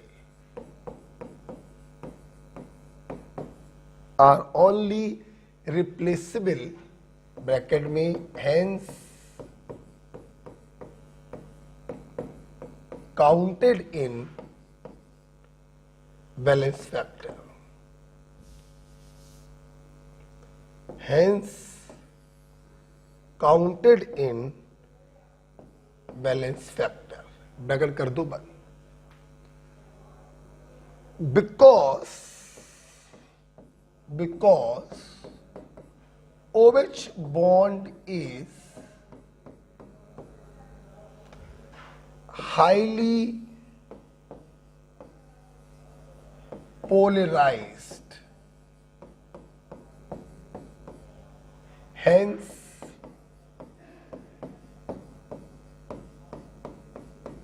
easily breaks by polar water molecule। ठीक है, देखिए बेटा क्या होता है एक्चुअली में, मैं आपको बताऊं होता क्या है। O से लगा जो H होता है, ठीक है, ये बॉन्ड हाईली पोलराइज्ड है। क्यों पोलराइज्ड है आपको समझिए। ऑक्सीजन इज हाईली इलेक्ट्रोनेगेटिव, इलेक्ट्रॉनों को अपनी तरफ पुल करेगा तो हाइड्रोजन पे आएगा इलेक्ट्रो प्लस चार्ज आएगा। अच्छा, तो जो OH बॉन्ड होता है हाईली पोलराइज्ड बॉन्ड होता है, निगेटिव और पॉजिटिव। अच्छा, तुमने एसिड को पानी में डाला, कौन सा एसिड? जिसके पास OH बॉन्ड होगा, पानी में डाला। पानी क्या होता है, आप केमिकल बॉन्डिंग पढ़ चुके हैं। पानी जो होता है एक प्रकार का पोलर मॉलिक्यूल है जो डाइपोल के रूप में एग्जिस्ट करता है। तो क्या होगा, ढेर सारे वाटर क्या करेंगे, अपने पॉजिटिव छोर से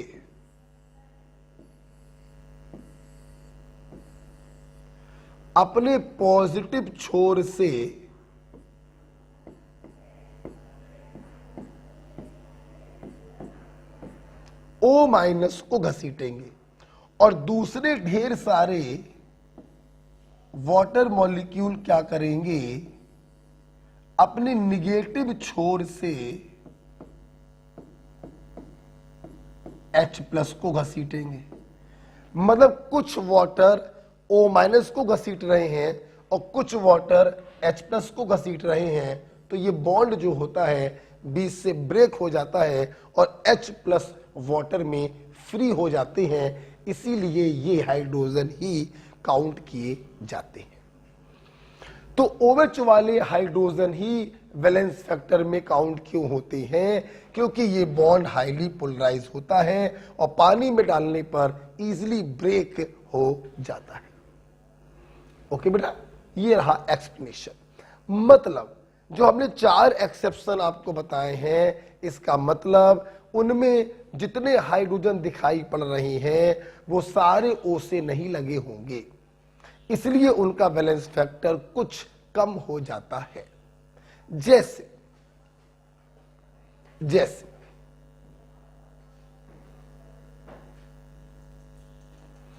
बता दें, अब ये बताया है तो अब कुछ भी छोड़ नहीं सकते, अब तो पूरा ही बताना पड़ जाएगा। मैं ये काटने के मूड में था, अब पूरा बताना पड़ जाएगा तो अब थोड़ा समय लग जाएगा भाई। अब थोड़ा एसिड जो है बड़ा हो गया, आप समझो, ये लिखने का मतलब है अब खेल बड़ा हो गया है ना। चलिए इसको लिख लिया तो हटाइए, इसको देखिए, हटाए। अब खेल बड़ा हो गया, अब आपको पूरा दिखाना पड़ेगा हमको। देखिए अब खेल बड़ा ये हो गया। अब जैसे H3PO2 था,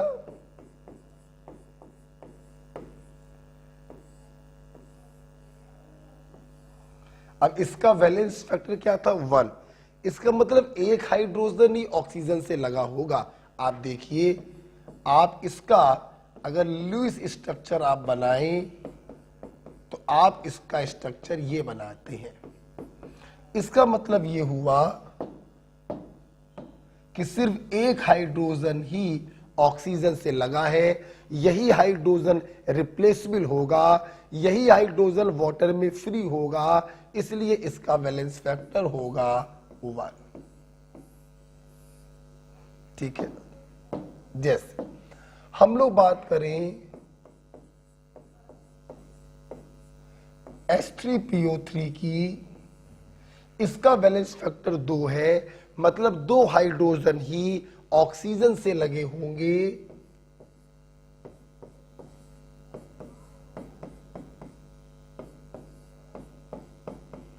तीसरा वाला लगा होगा फास्फोरस से। इसीलिए देखिए ये 2 हाइड्रोजन ही रिप्लेसेबल होंगे, तो इसका वैलेंस फैक्टर होगा 2। फास्फोरस से जो हाइड्रोजन लगा है, इन दोनों की इलेक्ट्रोनेगेटिविटी ऑलमोस्ट बराबर होती है। ये बॉन्ड ऑलमोस्ट नॉन पोलर होगा, पानी में डालने पर ब्रेक नहीं होगा, इसलिए ये वाले हाइड्रोजन वैलेंस फैक्टर में काउंट नहीं हो सकते। लास्ट मैंने क्या लिखा था, H4P2O5 पायरोफॉस्फोरस एसिड। बेटा मैं थोड़ा भूल रहा हूं, मैंने इसका नाम क्या लिखा था, है इसका नाम क्या लिखा था, हाइपोफॉस्फोरस एसिड ना, इसका ऑर्थोफॉस्फोरस एसिड, इसका नाम क्या लिखा था मुझे याद नहीं, मैंने क्या लिख दिया, पायरोफॉस्फोरस एसिड। थोड़ी यार तबीयत थोड़ी ठीक नहीं है, बुखार चढ़ा हुआ है। पायरो देख लीजिएगा, इसके पीछे मैंने क्या लिखा था, क्योंकि पीछे आने का कोई तरीका तो होता नहीं है, मैं डिलीट मार देता हूं। This is pyrophosphorous acid. Okay, इसका वैलेंस वैल्यू कितना था बेटा, 2 था, मतलब 2 हाइड्रोजन ऑक्सीजन से लगे होंगे, राइट। आइए देखते हैं।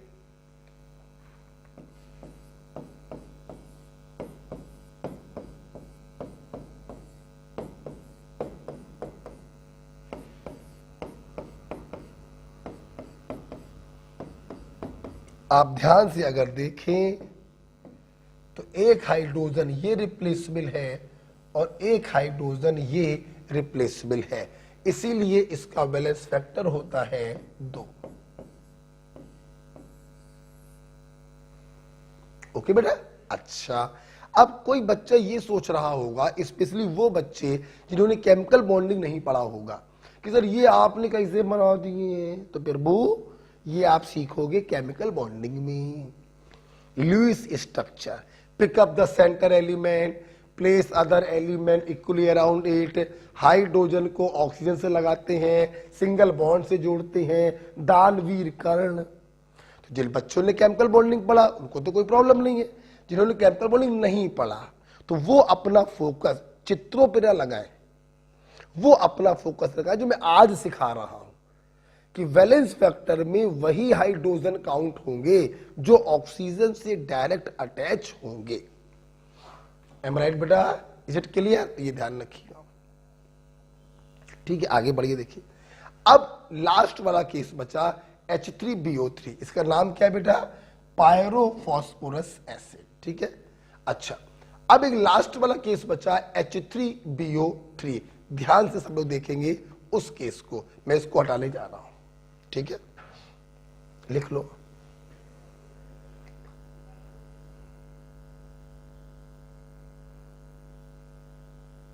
लिख लो।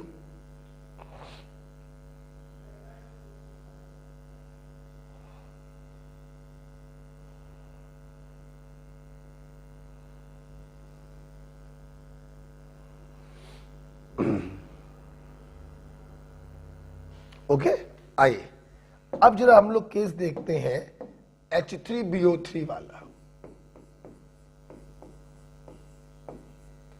जिसका वैलेंस फैक्टर था 1। देखिए आपने इसका स्ट्रक्चर बनाया, इसका जैसे स्ट्रक्चर मैं बनाऊंगा ना तुम लोग ताज्जुब खा जाओगे।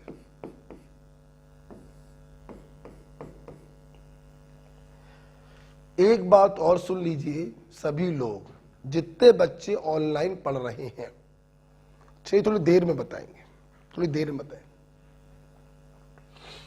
ये बेटा H3BO3, ओ हो गुरुजी आप जो पढ़ाए ये तो नहीं लग रहा, तीनों हाइड्रोजन ऑक्सीजन से लगे हैं, तीनों हाइड्रोजन वैलेंस फैक्टर में काउंट होने चाहिए, तो फिर इसका वैलेंस फैक्टर 1 कैसे है? हाँ बात तो है, बात तो है। तो आओ जरा इसको और समझते हैं। सुनो, तुम्हें मालूम होना चाहिए बोरॉन जो होता है वो 3rd ग्रुप का मेंबर, 3rd A ग्रुप। इसके वैलेंस सेल में 3 इलेक्ट्रॉन होते हैं, इसने अपने तीनों इलेक्ट्रॉनों का साझा कर लिया। साझा मतलब शेयरिंग, एक ऑक्सीजन का, एक ऑक्सीजन का, एक ऑक्सीजन का। अब देखिए इस बोरॉन ने अपने तीनों इलेक्ट्रॉनों का साझा कर लिया, उसके बावजूद भी इस बोरॉन का ऑक्टेट कंप्लीट नहीं हुआ। हाँ, ये जो बोरिक एसिड होता है इसमें बोरॉन का ऑक्टेट कंप्लीट नहीं है, मतलब अभी भी 2 इलेक्ट्रॉनों की कमी है। So this is a electron deficient molecule. आप लोग पढ़ेंगे हमसे इलेक्ट्रॉन डेफिशिएंट जो होते हैं वो लुईस एसिड होते हैं, not protonic acid.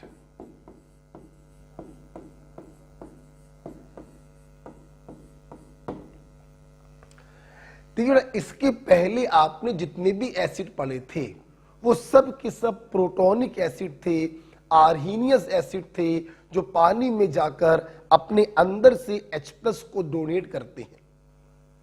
Boric acid जो होता है ये अपने H+ को डोनेट नहीं करता, बल्कि इसके पास इलेक्ट्रॉनों की कमी होती है, इसलिए हम लोग इसको लुईस एसिड कहते हैं।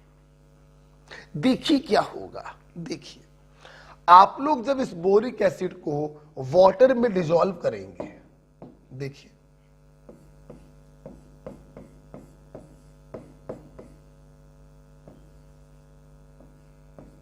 आप लोग जब इसको वाटर में डिसॉल्व करेंगे, होता क्या है, इस बोरॉन को अभी 2 इलेक्ट्रॉनों की भूख लगी है, तो अपनी भूख को मिटाने के लिए क्या करता है बोरॉन, वाटर से OH को घसीट लाता है विद बोथ बॉन्ड पेयर।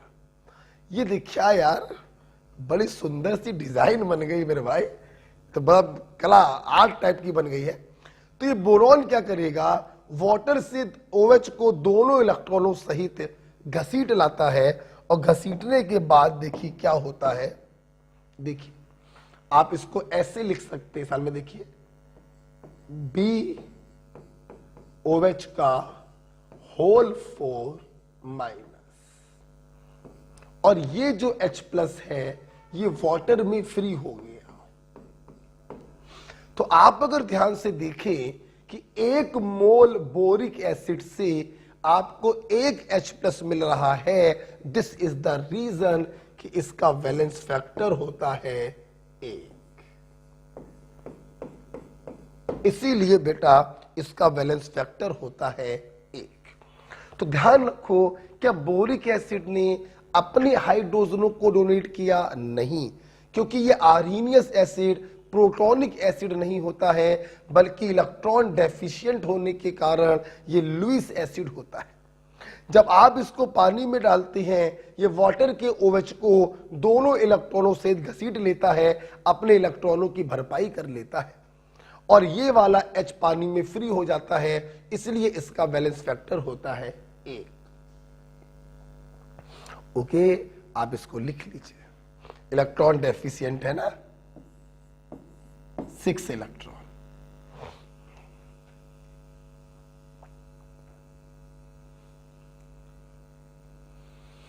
ठीक है बेटा, ठीक है। अच्छा भाई, अब मेरी बात सुनना। बोरिक एसिड जो है एक वीक एसिड होता है। क्या होता है? वीक एसिड होता है। स्ट्रॉन्ग एसिड जैसे H2SO4, HNO3 वो स्ट्रॉन्ग एसिड होते हैं। बोरिक एसिड जो है एक वीक एसिड होता है, इसीलिए मैंने रिवर्सिबल का साइन लगाया है। स्ट्रॉन्ग एसिड 100% आयोनाइज हो जाते हैं, वीक एसिड थोड़ा सा आयोनाइज होते हैं बस, इसीलिए यहां पर हमने रिवर्सिबल का साइन लगाया है। अगर आप बोरिक एसिड को स्ट्रॉन्ग एसिड में बदलना चाहते हो तो हम यहां पर ऐड करेंगे सिस ग्लाइकॉल। सिस ग्लाइकॉल क्या करता है? बोरिक एसिड की एसिडिक स्ट्रेंथ को बढ़ा देता है। To increase acidic strength of boric acid. Boric acid की एसिडिक स्ट्रेंथ को बढ़ा देता है cis glycol. And what is glycol? Glycol is this.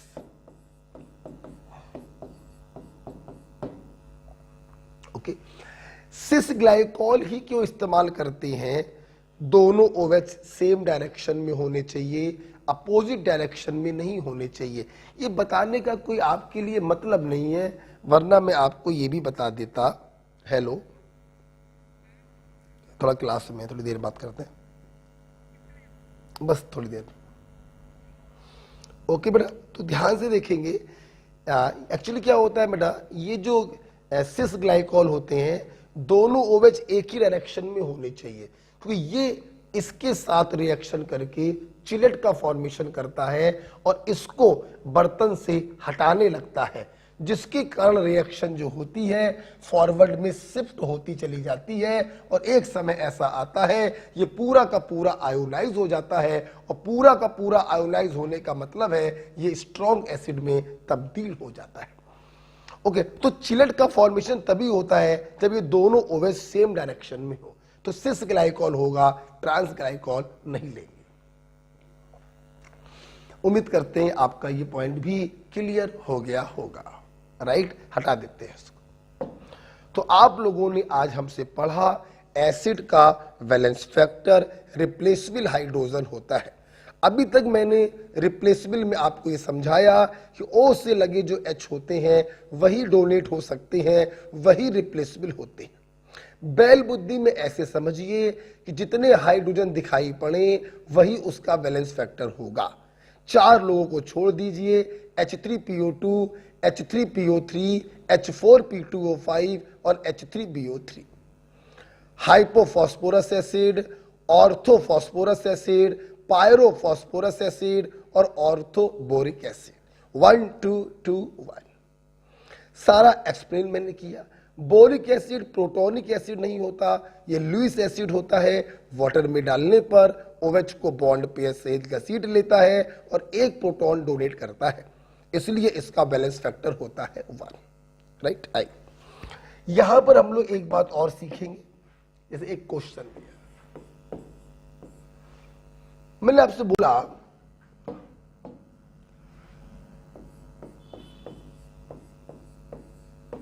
आपके पास H3PO4 है। मैंने आपसे कहा बताइए इसका वैलेंस फैक्टर क्या होगा, आपने बोला 3। क्यों बोला 3? मैंने ही पढ़ाया। जितने हाइड्रोजन दिखाई पड़ते हैं हम उन सभी को रिप्लेसेबल मान लेते हैं, उन सभी को वैलेंस फैक्टर में काउंट कर लेते हैं। ठीक, बहुत बढ़िया बहुत बढ़िया। अच्छा भाई अब सुनना, अगर क्वेश्चन आता H3PO4 है, हमने उसकी रिएक्शन NaOH से कराई और प्रोडक्ट बनाया NaH2PO4 प्लस वाट। अब हमने आपसे पूछा इसका वैलेंस फैक्टर बताइए। अब घर की खेती नहीं है कि जो चाहो वो उगाओ, अब घर की खेती नहीं है कि जितने हाइड्रोजन दिखाई पड़ रहे हैं सभी को रिप्लेसेबल मान लो, सभी को वैलेंस फैक्टर में काउंट कर लो। नहीं, जब रिएक्शन आपको दी जाती है तो हम रिएक्शन को देख के ये पता लगाते हैं कि कितने हाइड्रोजन वास्तव में रिप्लेस किए जा रहे हैं। आप देखिए 3 हाइड्रोजन थे, 2 हाइड्रोजन अभी भी हैं, तो रिप्लेस कितने हुए? 1। तो अब वैलेंस फैक्टर होगा 1। अगर ये रिएक्शन ना लिखी होती तो हम बोल देते इसका वैलेंस फैक्टर 3, हम सबको रिप्लेसेबल मान लेते। लेकिन जब रिएक्शन दी जाती है तो घर की खेती नहीं होती है, जितने वास्तव में रिप्लेस हो रहे हैं उन्हीं को काउंट करेंगे। 3 थे, 2 अभी भी हैं, रिप्लेस हुआ 1, वैलेंस फैक्टर 1। ओके,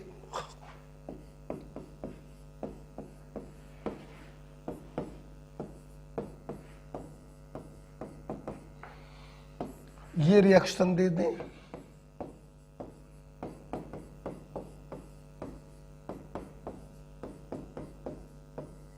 आप उम्मीद करते हैं आप समझ गए होंगे। अब वैलेंस फैक्टर कितना होगा? 3 थे, 2, 1 बचा, रिप्लेस कितने हुए? 2, वैलेंस फैक्टर 2। 3 थे, 1 अभी भी है, रिप्लेस कितने हुए? 2, वैलेंस फैक्टर 2। इस प्रकार से पहला एग्जाम्पल एसिड के वैलेंस फैक्टर खत्म होते हैं। अगली क्लास में हम लोग पढ़ेंगे बेस का वैलेंस फैक्टर, आयन का बैलेंस फैक्टर, सॉल्ट का बैलेंस फैक्टर, ऑक्सीडाइजिंग और रिड्यूसिंग एजेंट का बैलेंस फैक्टर, और अगली क्लास में इक्विवेलेंट वेट खत्म कर देंगे। आज तारीख कितनी अंकित? अंकित तारीख, अरे हम भी अगले हैं, घड़ी पहने तो हैं। आज 12 तारीख है, ठीक है। तो आप जब इस लेक्चर को देख रहे होंगे, तारीख होगी 12 और कल तारीख होगी 13। हम लोग क्या कर रहे हैं, ऑनलाइन के जो स्टूडेंट है, इसको हटा, ऑनलाइन में भी हम 2 दिन की छुट्टी कर रहे हैं, 14 और 15 की लीव छुट्टी। ऑनलाइन क्यों कर रहे हैं छुट्टी, मैं आपको बता दूं। छुट्टी करने की बहुत सारे उद्देश्य हैं। लड़ाई बहुत लंबी है, पढ़ना ही पढ़ना है, थोड़ा सा रिलैक्स कर लो। 22 सितंबर से आप लोग पढ़ रहे हो, थोड़ा सा रिलीफ मिल जाएगा। त्योहार बड़ा है, इसलिए भी छुट्टी जरूरी है। और मेरी बात सुन लो, छुट्टी करने का सबसे बड़ा उद्देश्य क्या है कि जैसे जो बच्चे नए ज्वाइन कर रहे हैं, वो बच्चे अपने मोल कॉन्सेप्ट को खत्म कर सके। किसको खत्म कर सके, मोल कॉन्सेप्ट। जो बच्चे पुराने हैं उनको हम रिलीफ दे रहे हैं। 14-15 तारीख को कोई हम एसडब्ल्यू नहीं देंगे। हाँ, वॉल्यूमेट्रिक आज तारीख कितनी है, 12, कल तारीख कितनी होगी, 13। तो इन 2 दिनों में, आज ये तो हो गया, कल आपका इक्विवेलेंट पीरियड खत्म हो जाएगा। हाँ, तो जो पुराने बच्चे हैं उनको बहुत ज्यादा हम काम देंगे, तो थोड़ा बहुत एसडब्ल्यू देंगे, बस थोड़ा, ठीक है। लेकिन जो नए बच्चे हैं उनको इस एसडब्ल्यू के साथ साथ एक बहुत बड़ा काम करना है, मोल कॉन्सेप्ट को खत्म करना है ना। इसलिए 2 दिन की छुट्टी हम आपको देंगे। अच्छा, आज का एसडब्ल्यू आपको तैयार हो गया। आज मैंने आपको एसडब्ल्यू क्या दिया था, स्टीरियो आइसोमेरिज्म के आपको क्वेश्चन लगाने हैं, आधे क्वेश्चन लगाने हैं। और ये जितना भी वॉल्यूमेट्रिक मैंने पढ़ाया है, इसको अच्छे से आपको पढ़कर आना है। ओके, जुड़े रहिए बेटा हमारे साथ, केमिस्ट्री पढ़ते रहिए, मस्त रहिए, एंजॉय करिए, दिल खोल कर, टेंशन मत लीजिए, सब अच्छा होगा। अच्छे दिमाग से पढ़ाई करिए और ध्यान रखिएगा बेटा, मैं हमेशा कहता हूं, हमारे सब्जेक्ट कितने हैं, 3 नहीं, हमारे सब्जेक्ट है 4, फिजिक्स, केमिस्ट्री, बायो, और चौथा सब्जेक्ट है हेल्थ। स्वस्थ शरीर में ही स्वस्थ दिमाग निवास करता है, और दिमाग जब स्वस्थ होगा तभी पढ़ाई अच्छी होगी। इसलिए मस्त रहना है, अच्छा खाइए, मस्त रहिए, शरीर को स्वस्थ रखिए और पढ़ाई करते रहिए। ओके भाई, थैंक यू।